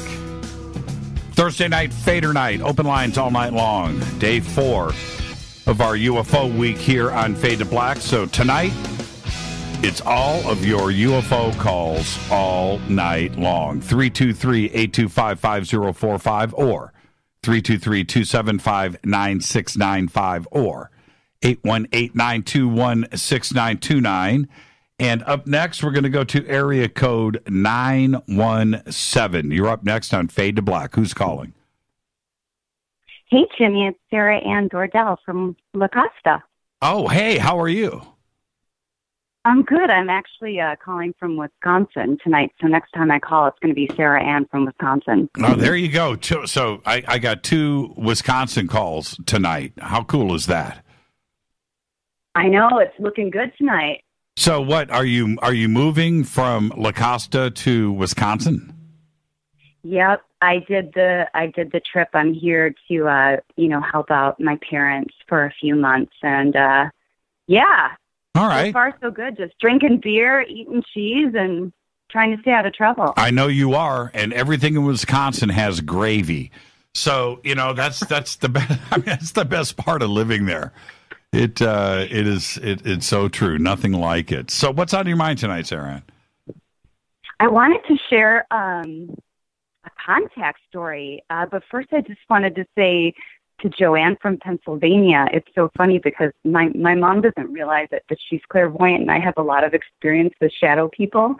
And she was like, Sarah, was something in your room last night? I'm like, Mom, there's always something in my room at night. And she was like, well, there was this guy. He was all black, and he had a top hat.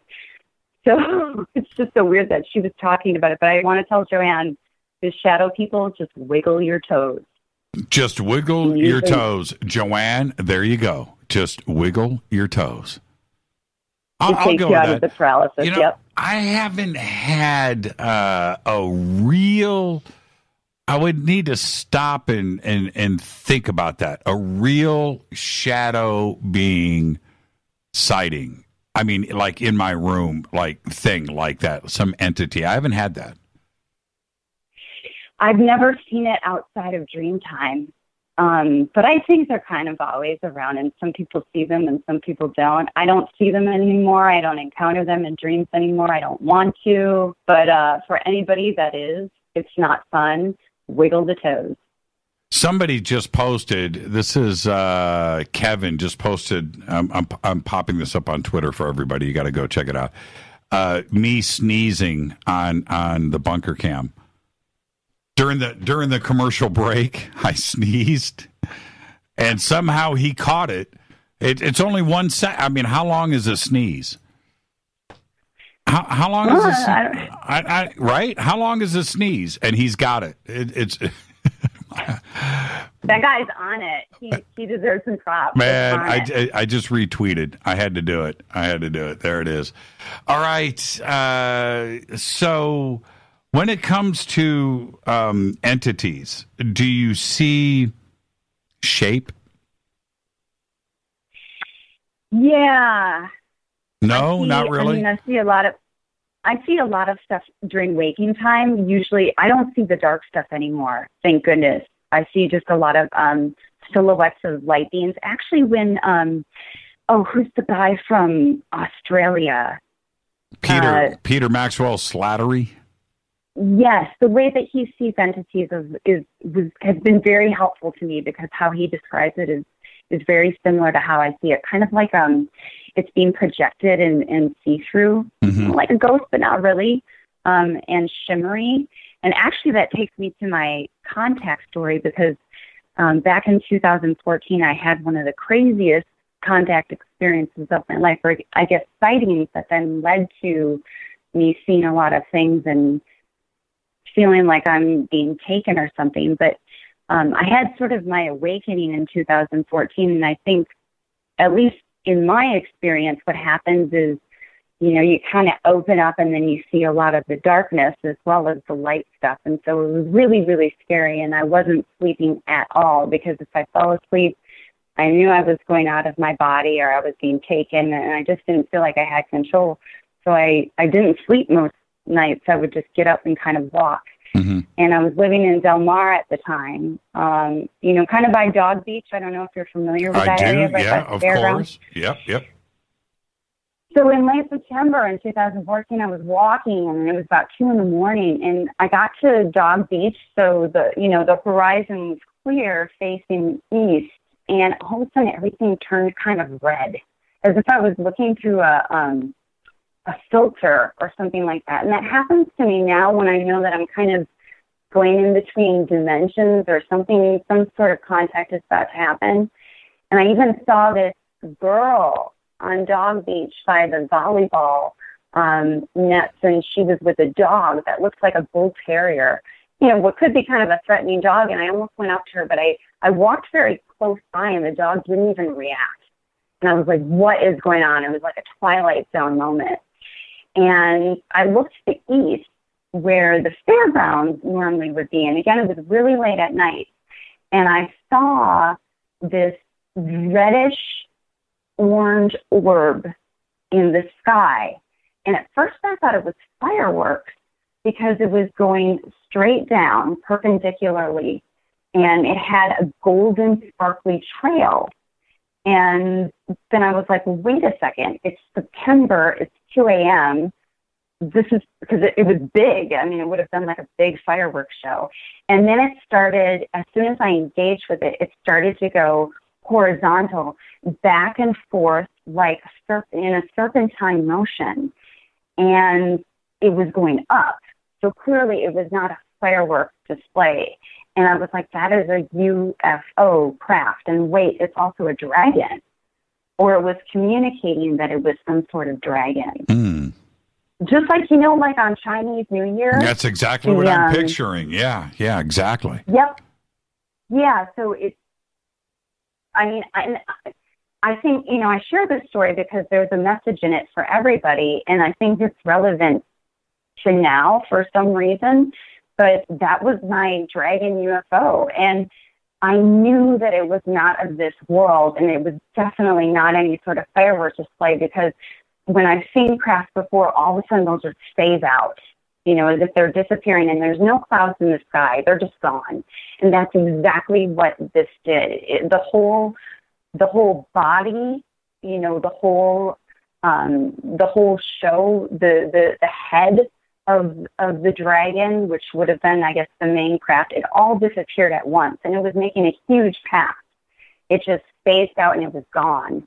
And then, that was weird enough, but then I didn't go to sleep that night. And then the next night when I was laying in bed, I had an experience, and I don't know what exactly happened because I don't have all the memories, but I was asleep, and then all of a sudden I was floating.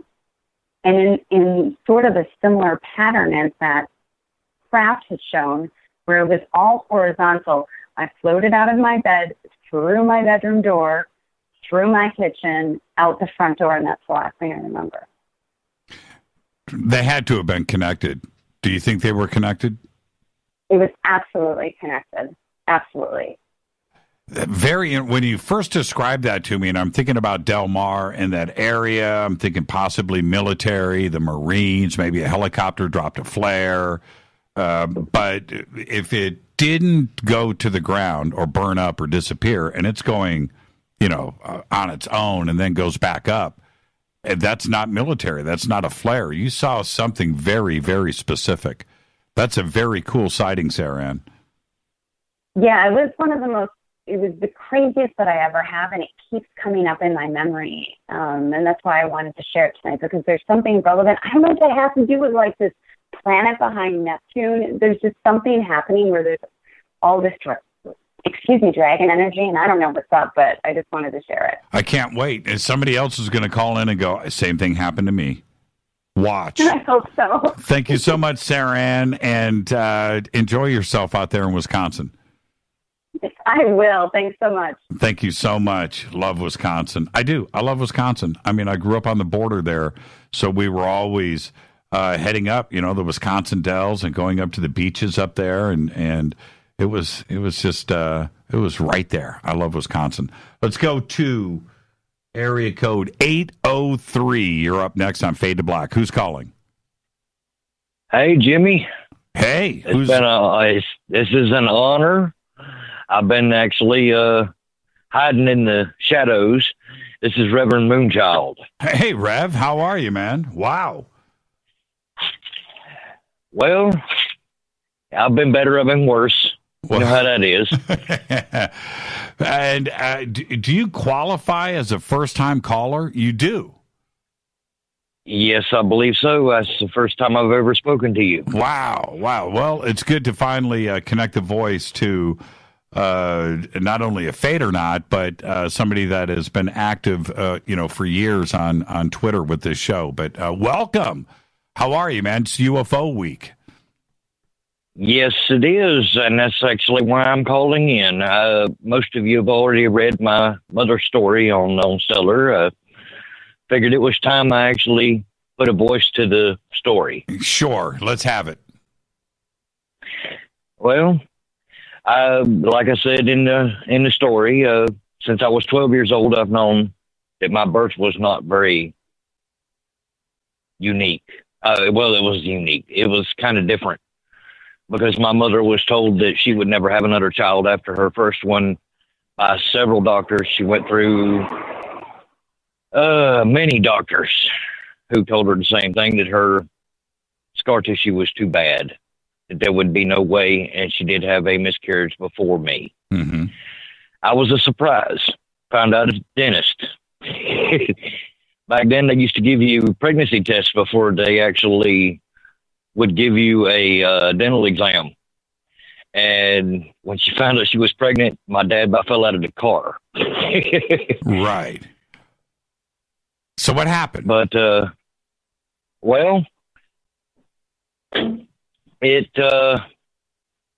it's kind of a long story. I'm going to try to put it as short as I possibly can, because I know you got more callers trying to get in, and I definitely don't want to take up too much of your time.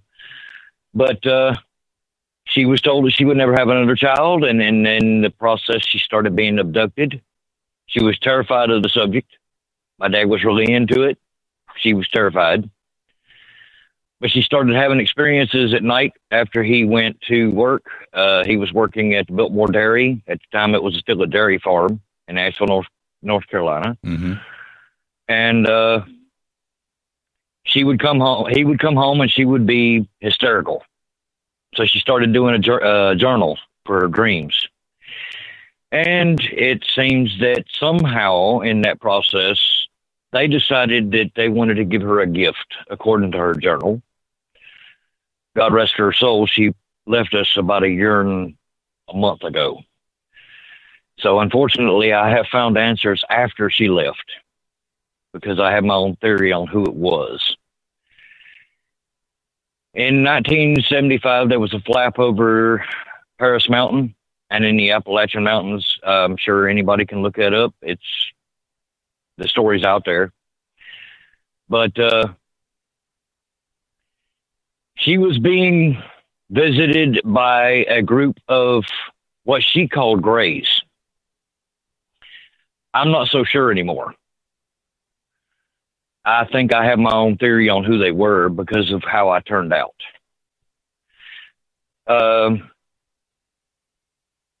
She said that they would call her out into the backyard, and 3 of them would lead her to a ship out in the field behind their house. And the experiences that she had were not scary, but it scared her at first. The more she got into it and the more it happened, the less fearful she became. So we look at it as a contact, not an abduction. I don't know if everybody has the knowledge of the Serpo story or not, but over my research over the last 35 years, that's pretty much who I think was the ones that was contacting her. She said they looked like small children. Their eyes were different. They weren't gray in a sense, but they were kind of a pinkish color. And the more it goes into the story, she was told by them that they were giving her a gift. And honestly, I don't know if any of this is true. Like I said, I have no proof to be able to back any of this up at all. All I have is her story and Dad's story and the journal that she showed me when I was 12 years old. Have you read the journal today? Do you have it? No, unfortunately. And unfortunately, my dad and my brother are both part of a brotherhood that I won't mention at the moment. Mm-hmm. And I honestly don't think I would ever see that journal again. Did you talk to your mom about this as an adult? Yes, we spoke about it a lot. Really? Okay. And me and her have been looking for answers for years. Okay. So what was the gift? What was the gift? Go ahead. Well, they somehow healed her womb. Oh. I don't know exactly why. I don't know exactly how. I know that they told her that they had to help her in some way, and that was part of the whole situation. Was she thought that part of it might have been a dream and part of it might have been real. Because one of them actually spoke up and said something about lowering her weight because she was always overweight.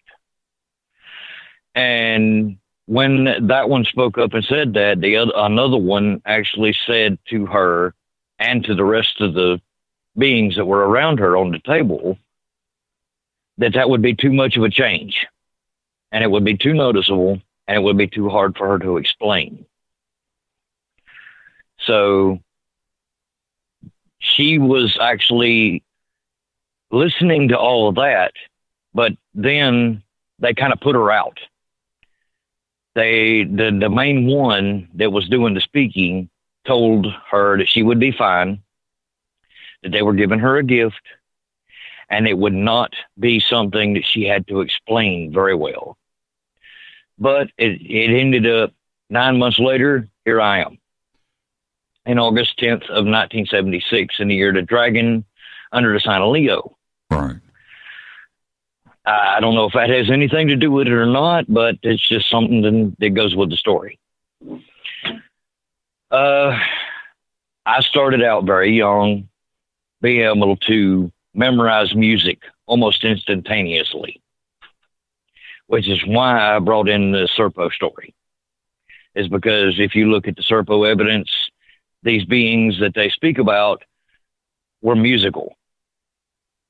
Their voices and their language was musical in a way that nobody could understand. Did you read through all of, Reverend, did you read through all of the Serpo material? I've been going through it for the last 2 or 3 months since I actually noticed that it was out there. Yeah, it's pretty extensive. A lot of stuff. Very, very. And I, at the age of 5, started playing piano by ear in the church that we were in. I also started singing at the age of 5. So I'm very musically inclined. I fully believe that music, not math, is the actual universal language. The frequency is the way it goes. Interesting. When I was 5 years old, I was asked, how in the world are you doing that? Because I was playing the piano in the church, right, playing songs that I'd heard. And my words to them were, it's a language. I hear it in my head. I can almost see it. It's hard to explain in words. No, it's not hard to explain at all. What about the movie, speaking about this, I don't want to get too far off track here, but, you know, when you watch Close Encounters and the communication there was through music, and noting that J. Allen Hynek and Jacques Vallée had so much to do with that film and Steven Spielberg's knowledge, did that resonate with you at all? Oh, that's one of my favorite movies in the world. Yeah, I love watching it. I've watched it so many times I just about memorized it. I still watch it. I watch it all the time. I do. I watch that movie all the time. And the Indiana connection is really cool, too, as well. Okay, so back to you today and the Serpo connection. What else did you find? Well, the description that she gave of the actual beings that actually met her out in the backyard all the time were that they were like children. And if you go into the Serpo connection and you look at what they say, they're not like the Greys at all. Mm-hmm. The Greys are a little taller than they are. Mm-hmm. They're very musically inclined because of their language. And I have always been fascinated by the star cluster of the Pleiades. I have actually had it on my wall most of my life. It has been my wallpaper on my computers, on my phones. It's just been something that always was there. Before you read the Serpo stuff, of course.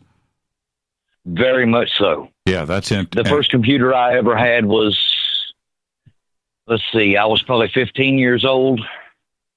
That's been 94, I think. Somewhere around the 94, 95 era when I was still in high school. Mm-hmm. And honestly, it enthralled me. Just the picture of that star cluster brought out emotion in me. Well, I still don't know exactly why. So let me ask you this. I want to get a couple of things out of the way before I have to break for commercial. Are you suggesting a Serpo connection? A Serpo father? Maybe not a Serpo father, but maybe a DNA upgrade. Interesting. The gift that they gave her, from what I can find out from my research over the last few years, and especially extensively over the last few months, because I'm disabled. So I pretty much sit around and research. I drive my race cars. I do my ads, and that's what I do. Mm-hmm. evidence that they showed in the Serpo documents and everything that was said on that website is leading me to believe that that's the ones that connected with her. And I believe I know why. Because of the fact that the government lied to them. Yeah, they made the deal. And they... Yeah. Go ahead. I said they made the deal. Yeah, they made the deal, and they didn't quite keep it the way they planned. And I believe that the people from Serpo, that's what we'll call them for now, kind of decided, okay, well, if you're not going to follow your end of the deal, then we're going to do this ourselves. Mm-hmm. And they started contacting people. Mm-hmm. And they picked people who had medical problems. That's why they picked your mom? I believe so, because she had had one child before me who ended up being 2 months premature and caused a whole bunch of damage. And that's my older brother. He's 49 now, I believe. Right. And then she had a miscarriage right after. She's always said that was a girl. Don't know for sure if it was or not, but we know that that's what she said. And then all of a sudden, here I am. Now, like nothing ever happened. Right. Reverend, this happened in 1975, and the UFO community and what was going on back then, it was a different world. We didn't have the evidence and some of the experiences that we've collected, and certainly what we know about today in 2018. But your mom's description about what was going on, this really wasn't talked about in 1975, and I find that part very interesting. I did too. That's why I started looking into it so heavily. Yeah, very interesting. When she brought out the journal and when I was 12 years old, I had already decided that I was very interested into magnetism. Magnets were like candy to me, and also electricity. I would literally steal Christmas lights out of their Christmas tree and play with them, finding ways to light them. You wouldn't believe how many ways there are to actually light a Christmas light if you do the research. But I started getting really heavily into my studies into magnetism when I was in elementary school, and I had a teacher notice. And he started teaching me about Tesla. Well, let me. I've only got 45 seconds here before I have to break for a commercial. Have you made contact? I have absolutely no memory of being contacted. I have been told by an energy healer that I have been on multiple occasions. But as far as me having a memory of it, I have none. That's the weird part about it. But I have these weird dreams that crop up from time to time that kind of give me the impression that maybe I was. But I'm not going to sit here and say that I have been when I don't know for sure. Right. Well, there's something's going to happen. Well, I can't say that definitively, but something's going to happen. The life of the Pleiades and chasing this down and your mom's references for you. Hopefully, it's all going to come together and it will make sense and it will explain itself. But until then, and I can't wait for you to call me back and tell me all about it.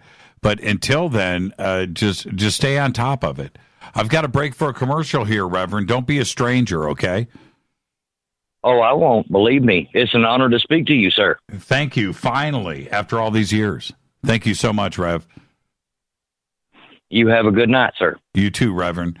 And that's Reverend Moonchild right there. And you've seen him on Twitter so much over the years. And he's got the coolest race cars like ever.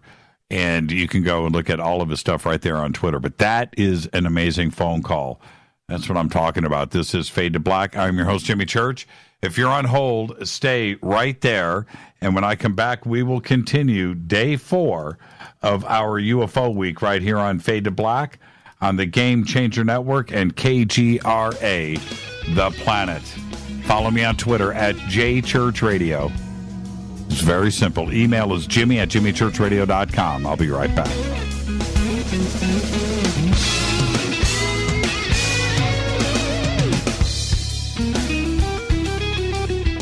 Hi everybody, this is Rob Halford, the Metal Guard on jimmychurchradio.com. This is KGRA Digital Broadcasting Station. Salt Lake City, Utah. Van Buren, Arkansas. Poor water quality is a major health issue, and it's only getting worse. Municipalities can't keep up, standards have dropped, and pollutants are increasing. Where does it all end? It ends by keeping the pollutants outside of your home with HydroCare's advanced systems available at Wave Home Solutions. No less than the best purification materials and processes have been developed by HydroCare to provide you with healthy, clean water for drinking, cooking, and showering. HydroCare far surpasses the competition in removing chlorine, odors, iron, lead, chemicals, limescale, and much more. Don't settle for less when it comes to your water. We'll take care of the toughest water problems for you, whether it's from a city or well source. Satisfaction guaranteed. For more information, call 888-997-WAVE. That's 888-997-WAVE. Or go to bestwater123.com. That's bestwater123.com. Wave Home Solutions for a healthy, comfortable home. Your contact for current news and trending topics. KGRARadio.com. Does your basement or crawl space have a damp, musty smell? Well, watch out. That's a sign of too much moisture and not enough ventilation. And that can mean increased mold growth and the buildup of harmful toxins and gases. Don't bother with a dehumidifier. It just circulates the same unhealthy air. Now there's a better way to remove these dangers and odors. It's with the computerized Wave Moisture Control Unit that reduces moisture and expels pollutants. We replaced our old dehumidifier with the Wave unit, and in only 3 weeks, our basement is dry and the musty smell is gone. Wave units require no maintenance, no buckets of water or filters, and costs only pennies a day to run. Breathe better, live healthier with an affordable, no-maintenance Wave unit. Call 888-717-WAVE, 888-717-WAVE, or visit dryhealthyhome.com, dryhealthyhome.com. Ride the wave. Wave Home Solutions for a healthy, comfortable home. This is Jimmy Church of Fade to Black, and I only drink Fade to Black blend coffee from Rivermoon. Just click on the Rivermoon Coffee banner at jimmychurchradio.com. Promo code F2B Blend. So are you tired of being tired? Well, then it's time to get the tea. Hey, it's Lisa here to tell you about this all-natural, all-organic tea I've been drinking that has had great results for over 20 years. It's called Life Change Tea, and it's specially formulated to help detoxify and cleanse your kidneys, liver, colon, and blood all at once. The colon is one of the most ignored organs in the human body. The faster that waste is eliminated from the body, the less time that waste sits in our intestines, spreading toxins to our bloodstream. This tea helps cleanse chemicals caused by outside intruders from our entire digestive system. And get this, weight loss can be a side effect. And with continued use of the tea, you can experience clearer, healthier, younger looking skin, increased energy, and a happier outlook on life. So if you're tired of being tired, get the Life Change Tea at getthetea.com. That's getthetea.com. And like me, you'll be glad you did. Did you know that when you're on the road with limited data or Wi-Fi available, you can still listen to every minute of Fade to Black by just calling 605-562-4482. No smartphone, app, or internet needed. It saves your data plan and no extra cost if you have unlimited minutes. Just call 605-562-4482. You can listen to me, Jimmy Church, on any phone, anytime, anywhere. Go Beckley Tappy.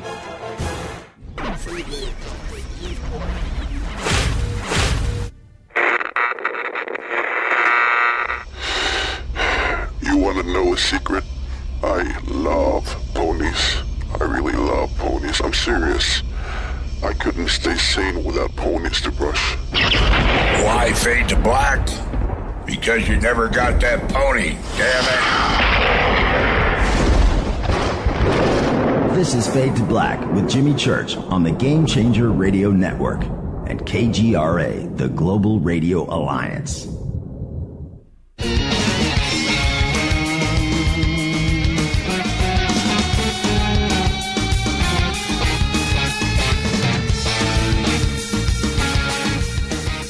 Welcome back, Fade to Black. Thursday night, Fader night. Open lines all night long.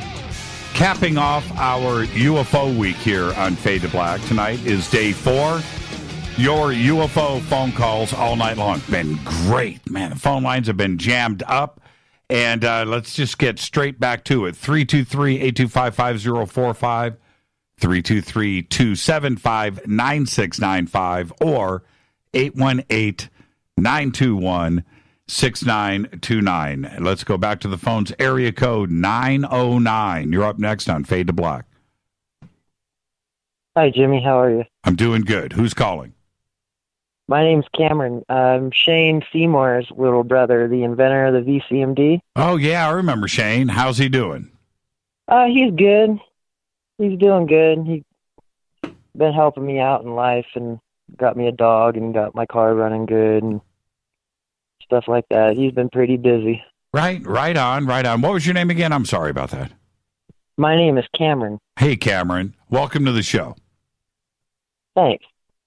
It's UFO week.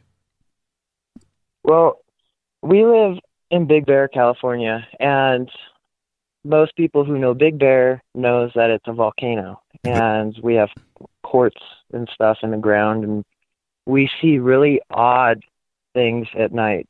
Usually around 2 or 3 o'clock, wee hours of the morning, we'll see what looks to be a star just go from one spot to another. Yep. Sometimes if it's cloudy, it'll go behind the cloud and be gone when the cloud moves. Do you have night vision? I don't. Shane does. Yeah. Well, you need to peep that out on night vision. So what do you think is going on? Does it happen a lot? Me personally, I haven't really noticed too much lately, but there's been some weird stuff that Shane and I have heard from our neighbors and people up here in Big Bear. I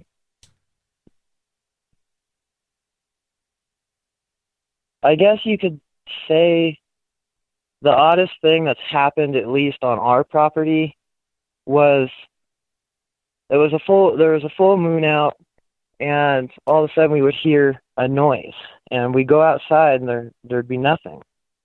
But Shane started to tell me this story about his spirit dog named Moroku.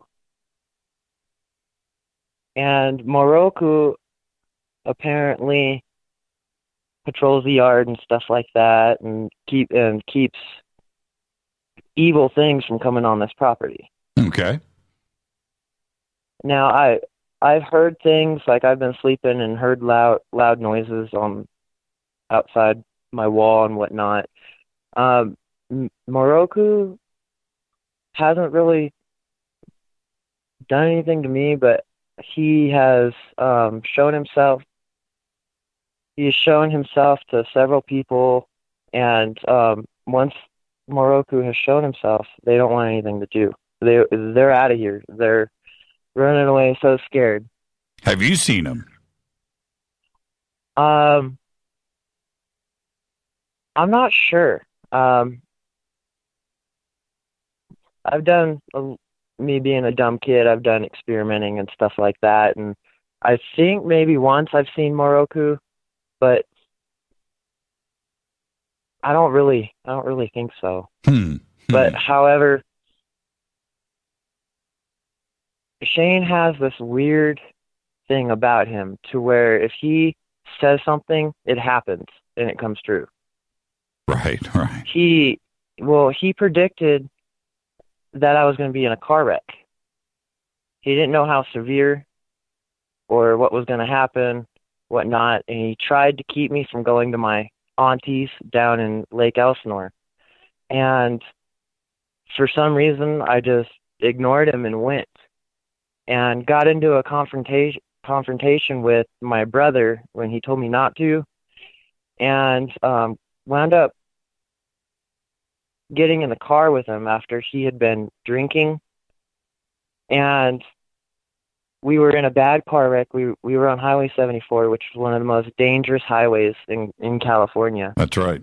And we were doing 80 miles an hour in a 15 zone in a residential.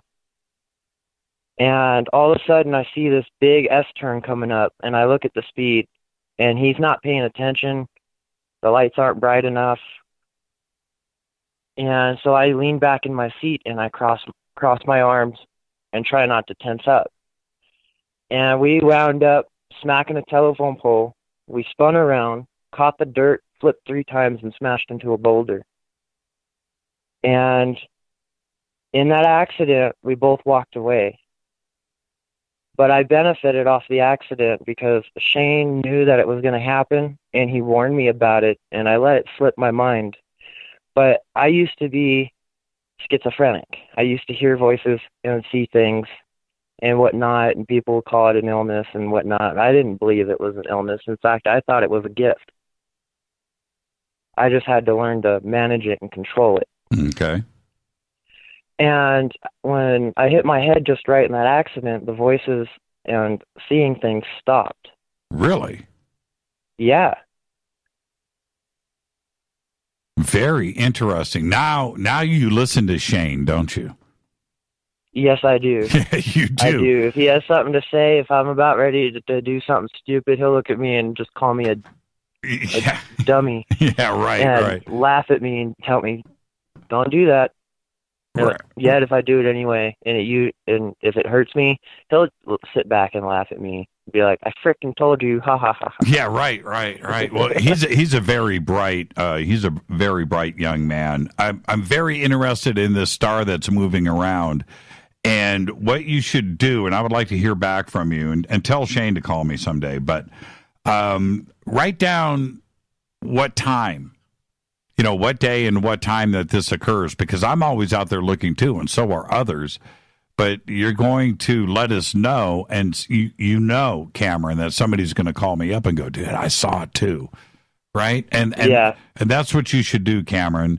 And just let us know. I can do that. Yeah. Keep us posted, and do me a favor. Tell your brother he owes me a phone call. Okay. Okay, I'll let him know. Thank you, Cameron.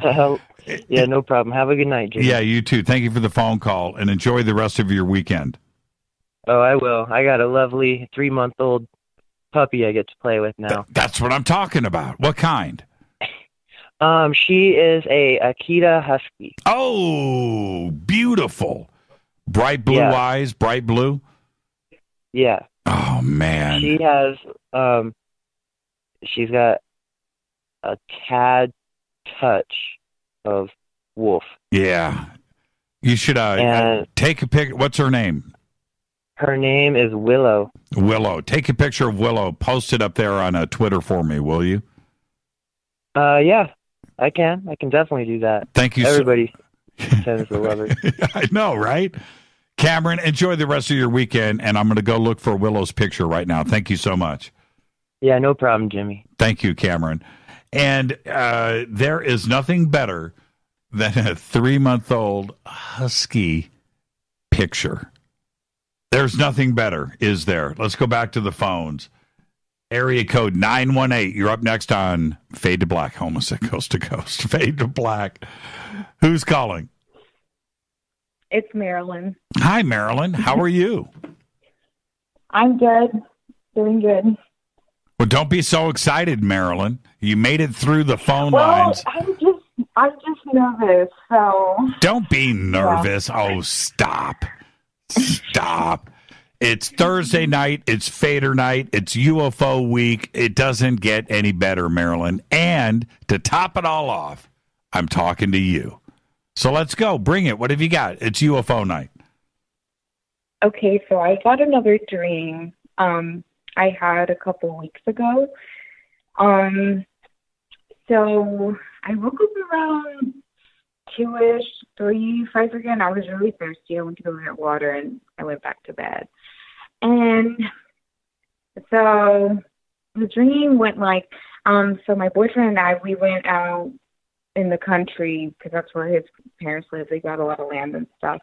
And so we went out there, and then, it was time to go home. I don't know, we got lost all of a sudden because we were like just walking around a random neighborhood. And then I was like, oh my God, there's a storm coming. And so there's like 2 tornadoes forming on like both ends, like east or west. I don't know which side it was. And I told my boyfriend, I was like, oh my God, Sean, we have to go find somewhere, to seek shelter. So we started asking like these random neighbors for if they had a tornado shelter. And everybody was like, no, we don't have anything. And so, the last place we stopped to knock, they were like, no. And so we walked, and we saw this elderly couple like walking, doing a daily exercise. I don't know. And my boyfriend, I guess he was trying to scare them or something. He was like, hey. And then like at that moment when he said that, like I saw these like weird, I don't know, like these weird, strange clouds. And in it, there was like these lights that would pop everywhere in different like areas of this cloud. And like when he screamed at that couple, normally when you scream at someone, they're going to jump and be like, oh my God, I got scared. But like this couple couldn't hear us. And at that moment, I knew, I'm like, holy shit. Oh, I'm sorry. I'm like, holy crap, we're about to get abducted. And I started feeling really strange. And I saw his body move up. And then I started feeling like I was going up. And this is really weird. But every time something like this happens in a dream, I always yell out, in the name of Jesus Christ, stop, even though I'm not religious at all. And like all of a sudden it just stopped and I woke up. I hear it works. Yeah. Yeah. And it did. So apparently it worked because you woke up. Yeah. That's the second time I've said that in a ET dream like that, and it worked. And I wake up. Oh man, that's a cool dream. That's a cool dream. That's not a bad dream. What you're suggesting, though, Marilyn, is that if the opportunity was in front of you, you wouldn't go for it. No, I wouldn't. You wouldn't go for it. I'm too much of a chicken. I don't know. I need 2 things to happen in a situation like that. Okay, I need 2 things. I need 3. Okay, are you there?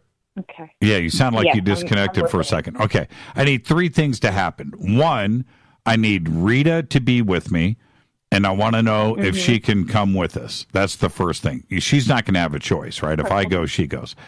The second thing is I want to know how long this is going to happen. Is this an overnight thing? Is this a couple hours, or are we leaving for a couple of years? So if I get to number 2 and Rita's with me and it's going to be quick, okay. But if it's going to be something where we need to depart the planet and we're going to be gone for a while, then we got to discuss the food issue. Okay, we got to discuss the food issue.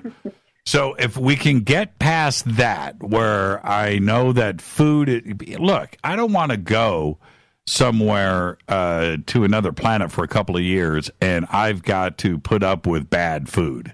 That's really going to make the experience horrible, right? And does that sound, vain or self-serving, or I'm only worried about me? Look, if I've got to be bummed out for 2 years, on some planet where the food is going to be bad, I don't want to go. Right? But if we can clear all of those things out, Rita and I, that's it, man. We're holding hands. We're jumping on that. We're going. We're getting abducted. That's it, man. I'm down for it. I really am. I'm down for it. So that's my take on the whole thing. But you clearly are not, and that's okay. I'm with you on that. It's your choice. Not everybody has the same outlook on it as I do, but if the opportunity was there, I would do it. Marilyn, thank you so much for the phone call. Don't be a chicken, okay? Okay, you have a good night. You too, Goodbye. Marilyn. Thank you so much. I'm serious. I would need to clear out a few things. That's all. I need to know how long this is going to be. Can I take Rita with me? And if it's going to be an hour or two and we're coming right back, okay, no big deal. But if we're going to split for a while, I got to discuss the dietary issues, man. I don't want to be all bummed out. Let's go to, what do we have next? Oh, local call here. Area code 818. You're up next on Fade to Black. Who's calling?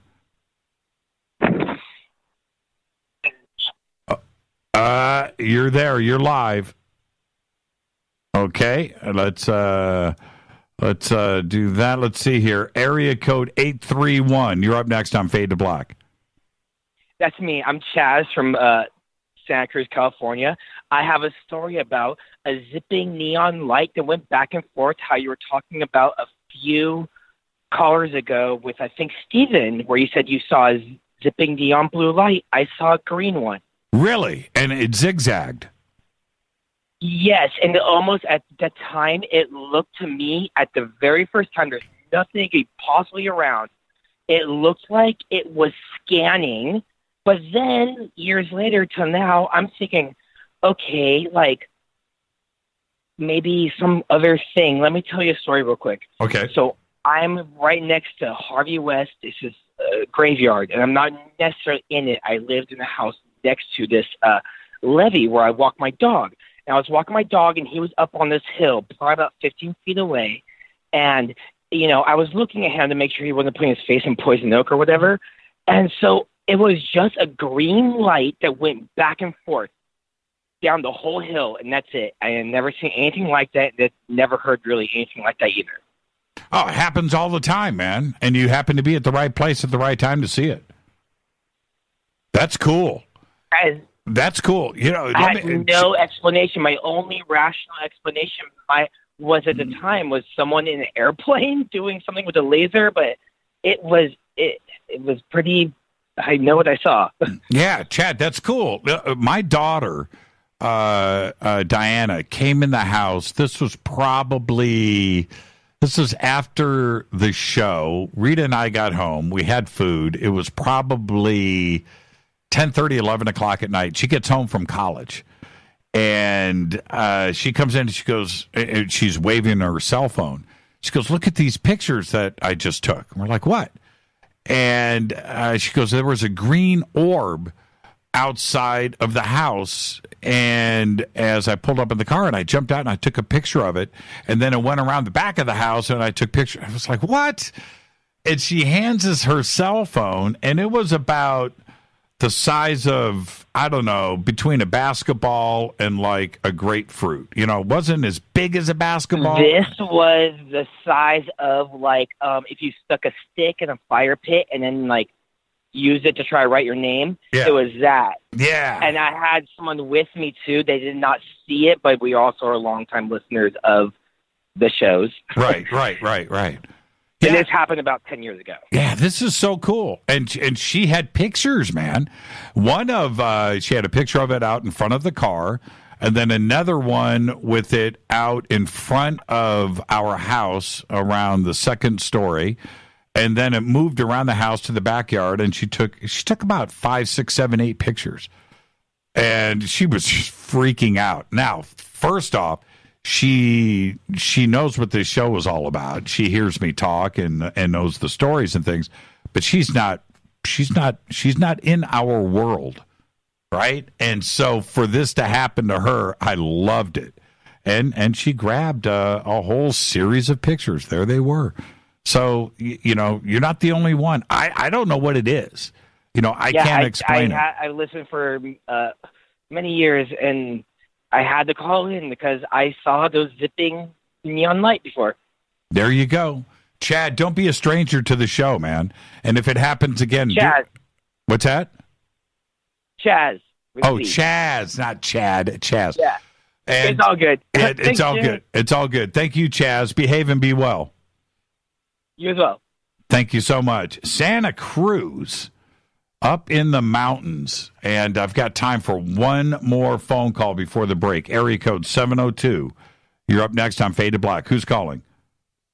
Hello, this is George. Can you hear me clearly? I got you, George. How are you? I'm doing all right.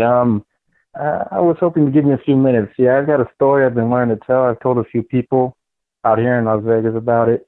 Right. After it occurred.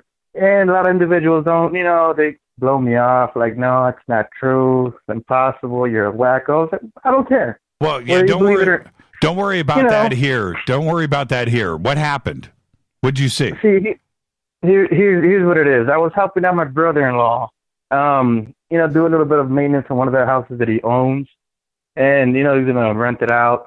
So I was over there giving him a hand for, a few minutes. And this was during the day, possibly like around 9 in the morning, 9:30. And so I decided to walk outside. I walk outside of the front yard. Keep in mind, I did have one beer, okay? Mm-hmm. That I wasn't on anything else. I did have one beer.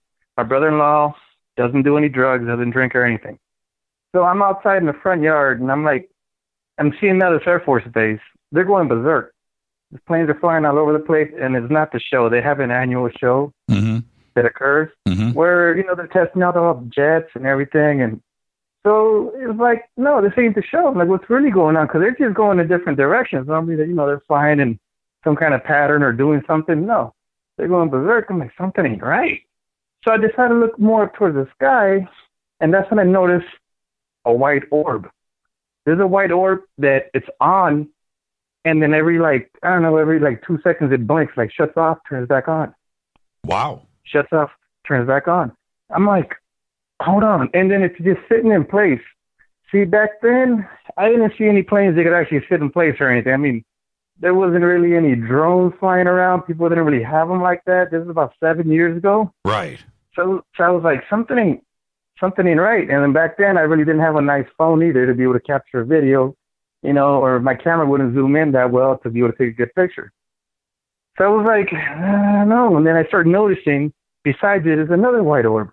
And they're like just moving up, down, staying in place, moving to the side, moving back and forth. They were behind the clouds. And I was like, oh my God. I was like, there's like 5, 6, no, there's like 7 of these white orbs. I'm like, oh man. So I started tripping out. I'm like, I don't know if I'm losing it. So I call my brother-in-law over, I tell him, hey, come out here real quick. He comes out. I have him, pointing the direction where it's at. He notices it too. He's like, oh man. I'm like, do you see that? He's like, yeah, it's glowing. It's a glowing ball or something. I was like, yeah, it's a glowing white orb. You look around it. Like, oh man, there's plenty of them. There was like 7 of them. And I was like, oh man. And then right behind them, they're like right above the clouds. Then right behind them, there was it seemed like a black triangle, or else it was like a black eye that was just in the sky. It'd be like if it was cutting through the daylight, like if it would be pitch black. Like at night when you look at the sky, how it's dark. It was, I'm not going to lie, I was scared. I was like, oh, some kind of invasion or something's going on. I didn't know what to think of it. I was just like out of it, man. I was like, Jesus Christ, what's really going on here? Right, 9:30 in the morning, daylight. And Las it's like Vegas. If it was, but this, it was like, go ahead. This is Las Vegas, Nellis Air Force Base, UFO Central, right? Yeah, but it was above. I mean, it was above them. Like, they weren't even flying up there to where they were at. They were just flying low and keeping it low and flying around, going crazy. I was like, what's really going on? So then after I witnessed this and we were staring at it for like 5-10 minutes, we just, for some reason, decided to, look away. I don't know what happened after that, how they took off. I just didn't want anything to do with it because I was like kind of scared. I was like, something's going on, man. I don't know what's going on. So as I drive off, and I'm taking off, I'm driving over to a bank, and when I'm heading that direction, there's this vehicle that pulls up right next to me. And this is where it starts to get even more crazier. See, back then I had never really heard about the UFOs or the MIBs. Mm-hmm. But then after somebody mentioned MIBs to me and what they looked like, that vehicle, at first I thought it was like a government vehicle. but it was like a Jeep. It was a newer model. I know they say the MIBs, they ride around in black vehicles, older vehicles. No. Right. This was a newer model Jeep, and I thought they were like government agents or something.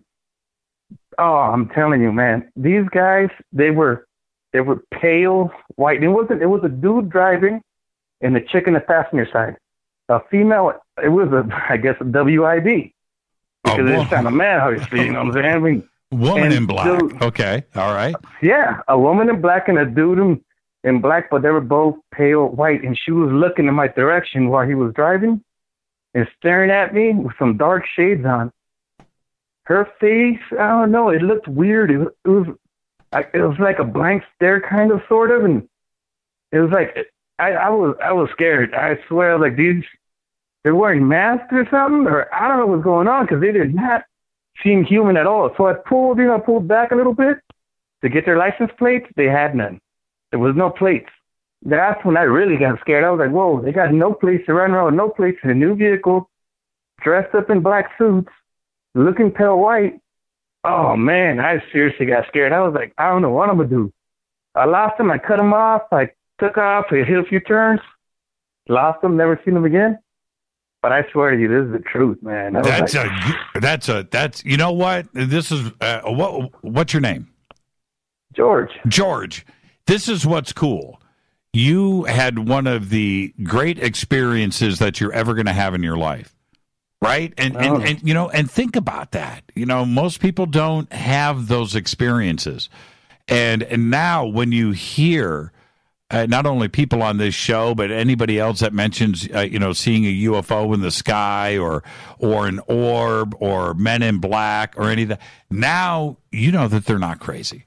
And you know that you're not crazy. And that's what's great about it. You had that experience, George. And chalk it up to Las Vegas. There's things going on out there, man.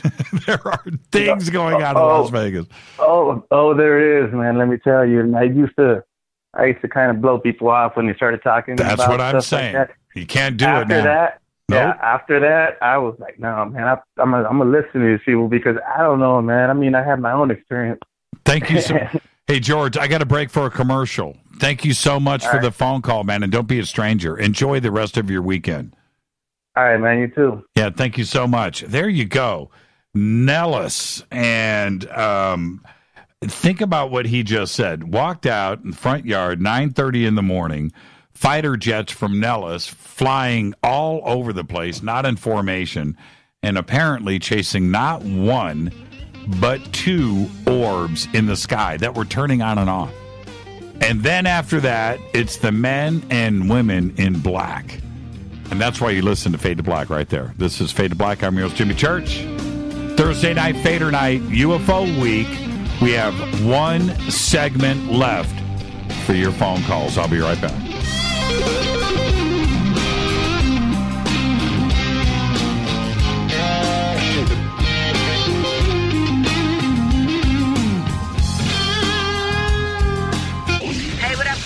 Vivica Fox here, and you are listening to my boy, Jimmy Church, on JimmyChurchRadio.com. Despite popular opinion, reading a book will not make you smarter.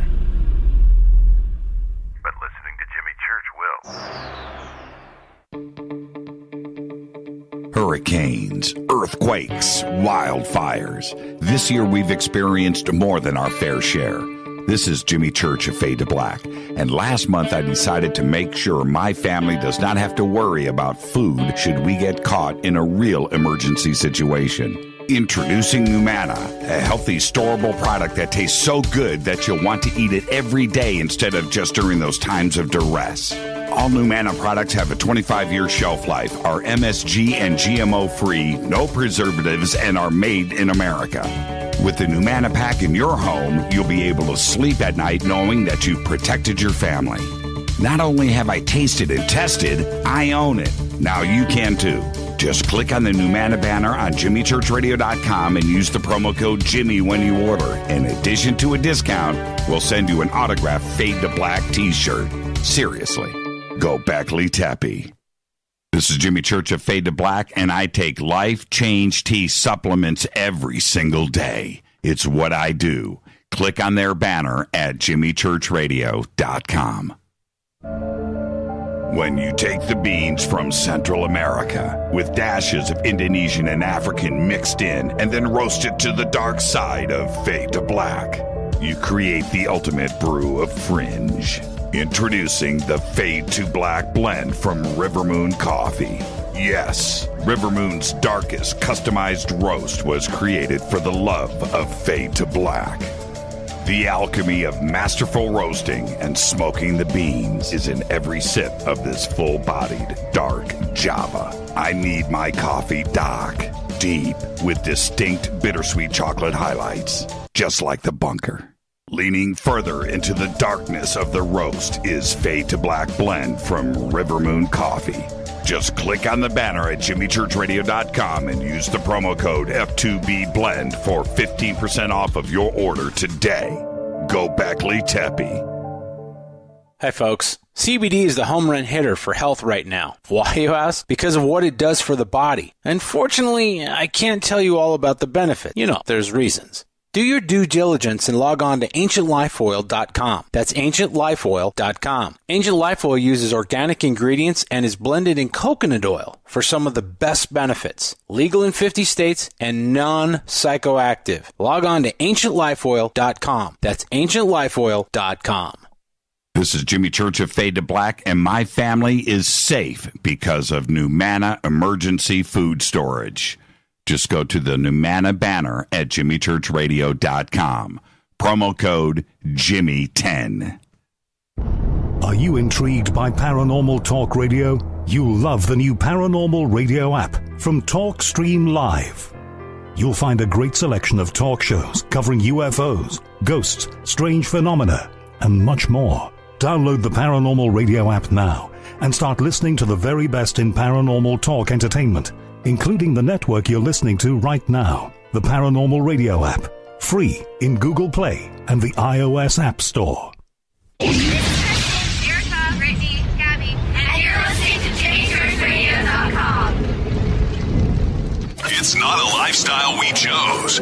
We were born this way. KGRARadio.com.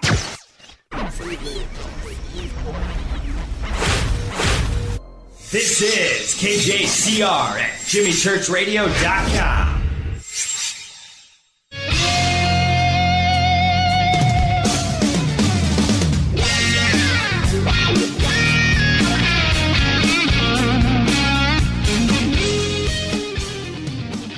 Welcome back, Fade to Black. Day 4 of our UFO week right here on Fade to Black. Monday we had Emery Smith. Tuesday night, Stanton Friedman. Last night, Barry Littleton. And tonight, it is open lines and your UFO phone calls all night long. And the calls have all been great. And thank you for that. And I'll get back to the phones here in a second. I got one segment left, a few short minutes, and I've got everybody on hold. I was going to give out the phone numbers. Let's just go straight back to the phones. Let's just ride this one out. Area code 614. You are up next on Fade to Black. Who's calling? Hello, Jimmy Church. Hello. Who's this? Okay, it's Mirella from Sydney. Hey, Mirella from Sydney. We had to have one international call tonight. How are you? Well, that's what I was thinking. I'm good. I haven't really thought about what I want to talk about at the UFOs, but maybe you can help me walk through a little bit of it. Well, it's UFO night. When was the last time you had a sighting?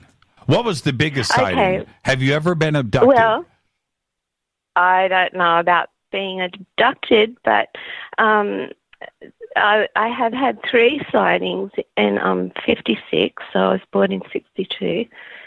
The first, what I want to say more, and after all these months of listening, and that how my sightings have affected my life.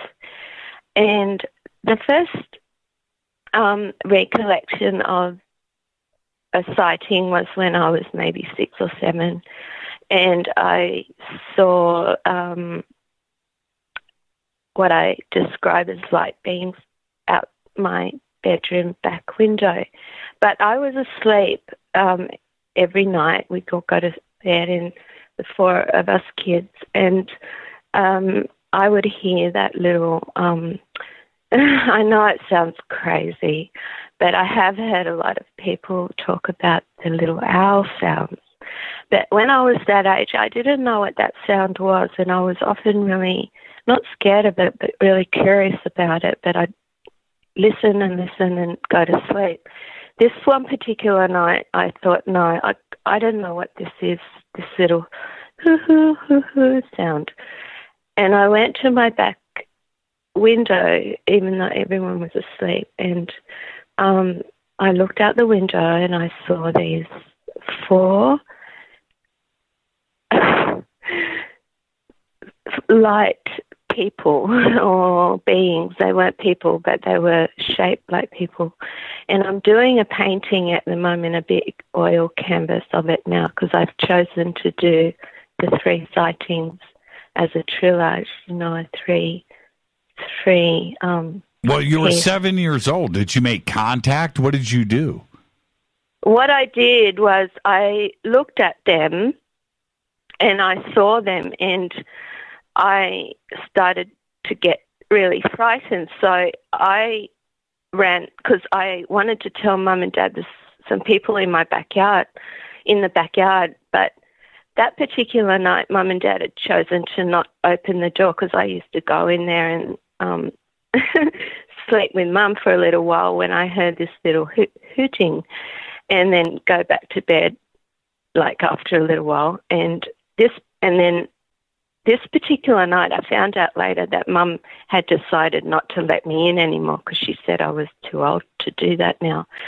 And I remember sitting at her bedroom door with the door shut and kicking on the door, wanting her to open it, but Mum and Dad wouldn't.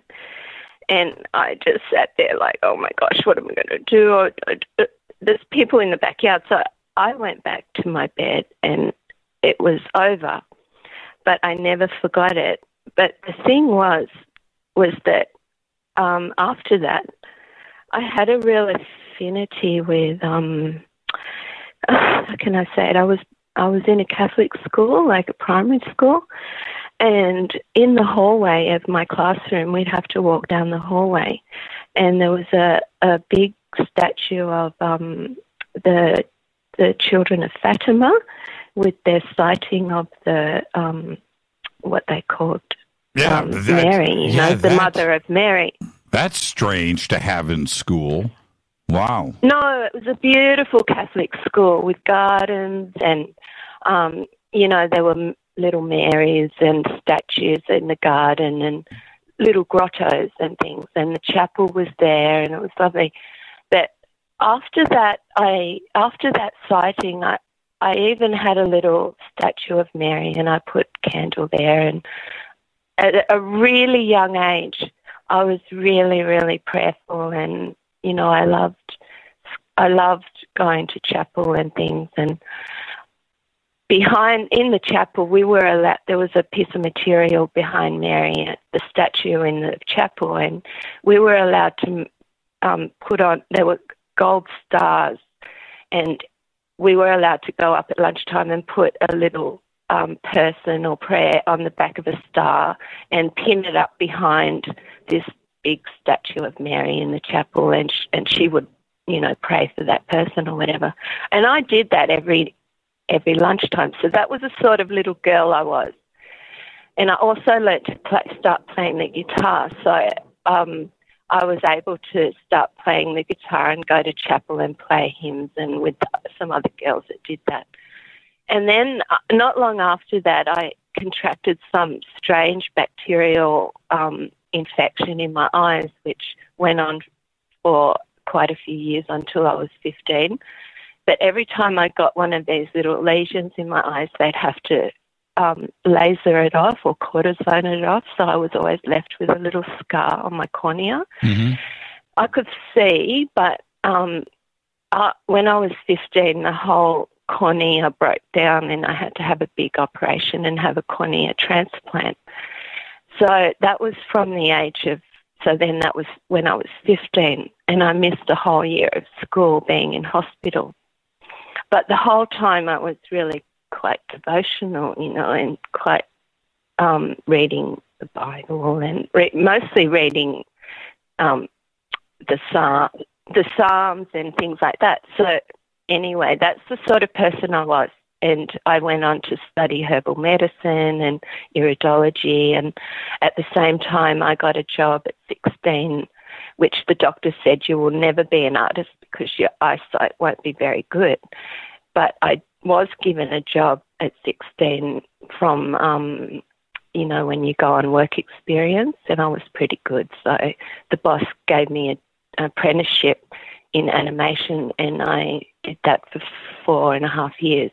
And then I spent the next 30 years in animation and worked for Walt Disney for 12 years and did lots of commercials here in Sydney and ABC, and worked on the Magic Pudding and different feature films. So I did become an artist.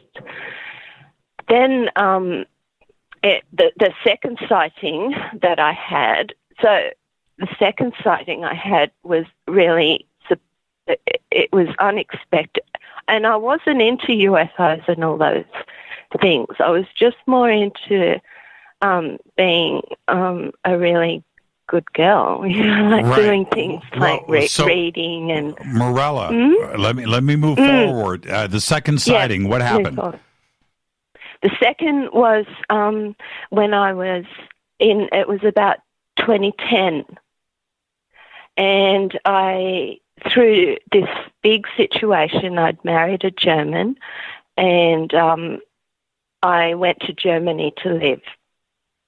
And I was travelling home to Sydney and Germany every year, but mostly living in Germany. And I was painting, and I was married to a high-profile musician there. 6 years into the marriage, I was able to, because we married in about 2004, and in 2010, he put me in a forest house in the forest, and it was a place called Friedrichshagen in the Copelands, which is on the Rhine River between Frankfurt and Cologne. And it was a very small place, a very tiny little village in the forest, Friedrichshagen. And the house was vacant. There was no people living there, but it was 42 rooms. It was built in the... there's a whole history of Haus Jungfried. Okay. So, and I was... Haus Jungfried was an amazing place. It was just... it was scary too because there was no one there, and I had to find heating and things for myself.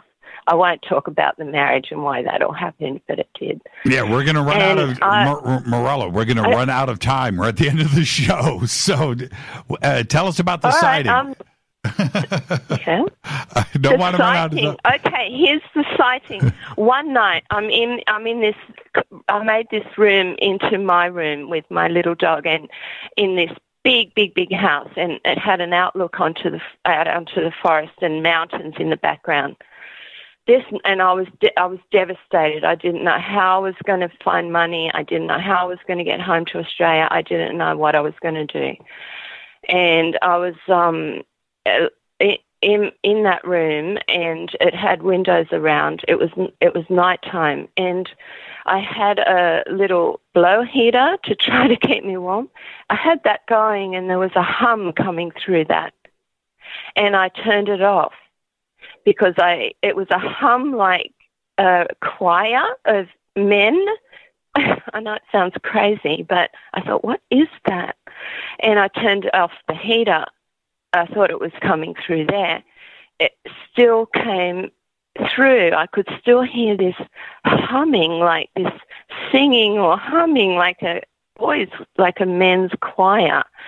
And I went to the radio that I had but it wasn't on. I switched it on and off, and it wasn't on the radio. And I sat on the end of the bed. I thought, my God, what is this? And I looked out the window, and there was then I saw, this is mountains way, way, way off in the distance. There was a beam of light flashing through the tops of the forest, of the trees, and it was going too fast to be walkers or some kind of search light or anything. I don't want that.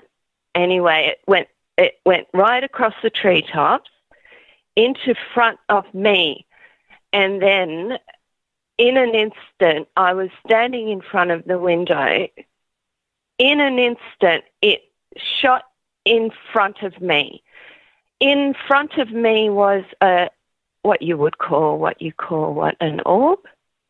Okay. And it was shimmering in front of me like that.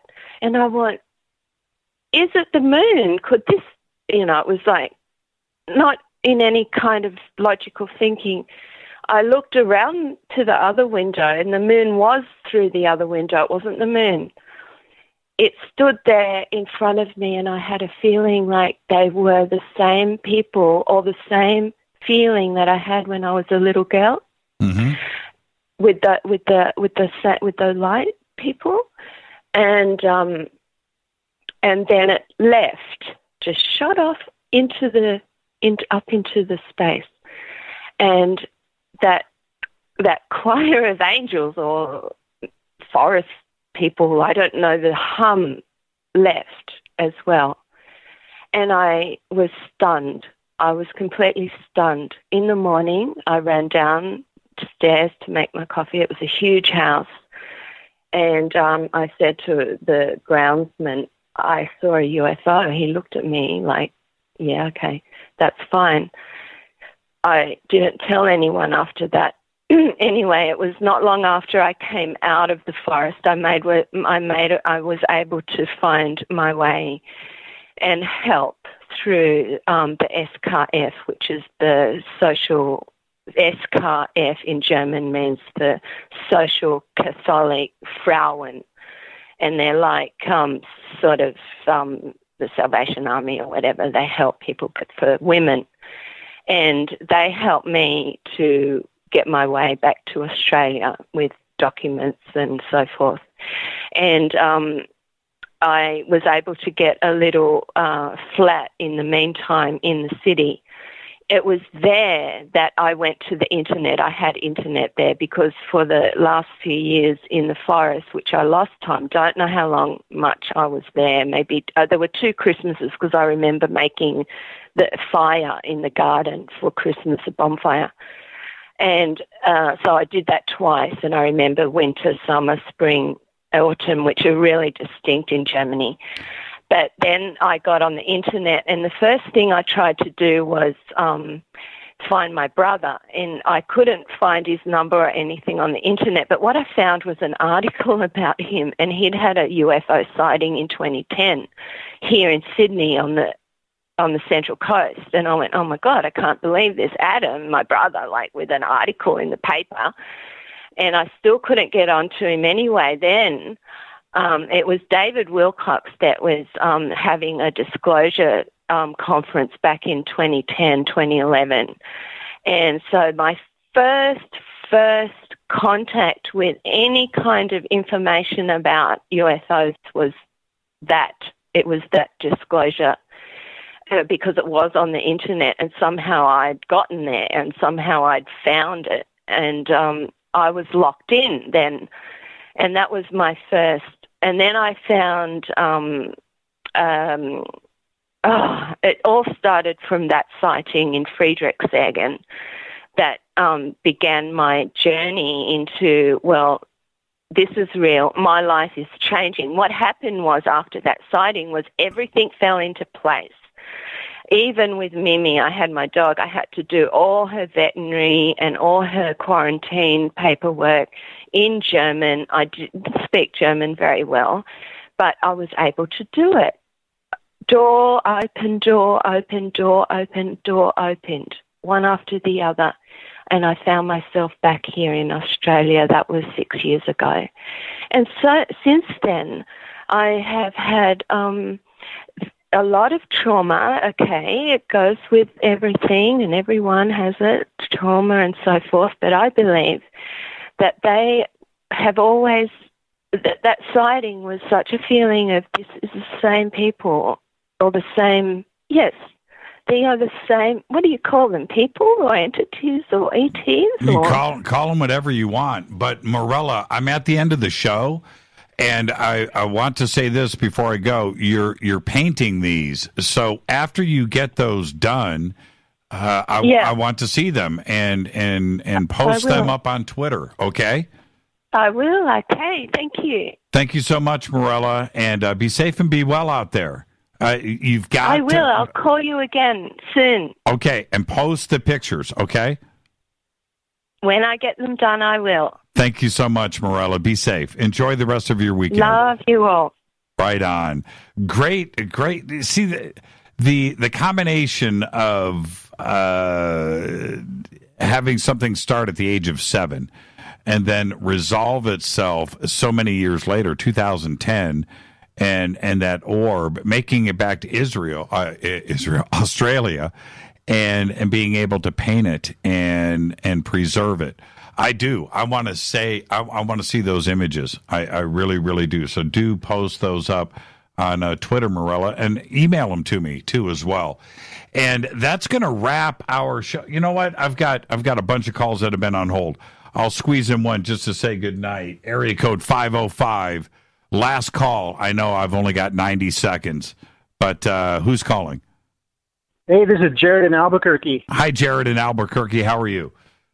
Doing good, Jimmy. I thought I'd quickly tell you about a sighting I had here. I was sitting in front of my friend's house, and I was looking at the Sandia Mountains, and I saw a light appear above the Sandia watermelon. Okay. And then it started going up and down, just up and down in a pattern. And then after a while, a second one appeared above it and started doing the same thing. But the interesting part about this is not the sighting itself, but the location, because I've been getting really into that Sandia ET on Twitter, that group of Greys that supposedly live underneath the mountain. Right. And I just put the two dots together recently, so it may have been them. I'm going to try and contact them on Twitter and see if they have anything to say about it. Yeah, very interesting. Well, Sandia, Albuquerque, underground bases, ET, Roswell, White Sands, and everything. It could be anything, man. You know what I mean? Yeah, this place is full of events, There's no shortage of that here in New Mexico, that's for sure. When did you see this? This would have been, let's see, it's 2018 now. This would have been about 3 or 4 years ago. Very interesting. Well, and everybody out there in Albuquerque, if you're listening, if you've seen anything directly over Sandia, there in Albuquerque, which dominates the entire town, and Kirkland Air Force Base and everything else, let us know. I would love to hear from you. And thank you so much for staying on hold this whole time. Hey, no problem, Jimmy. Love to hear your voice again, and love the show. I listen all the time. Enjoy the rest of your weekend. All right, you too, Jimmy. Have a great night. Yeah, you too. And that's going to wrap our UFO week here on Fade to Black. I want to thank everybody that called in tonight. Fantastic show. I just totally enjoyed the entire week here.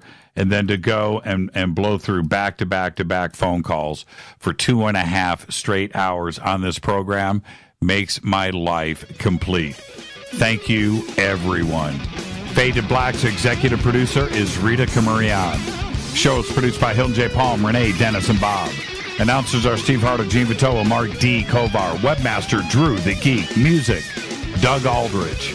Intro, Spaceboy, spaceboymusic.com. Fade to Black is produced by KJCR for the Game Changer Network, and syndication is KGRA, The Planet. This broadcast only copyrighted 2018 by Fade to Black and the Game Changer Network.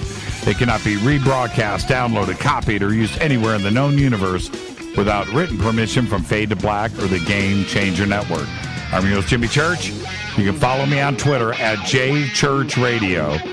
Everybody have a great, safe, fantastic weekend. We'll see you right here on Monday. Until then, everybody be safe. Go Back Lee Tappy.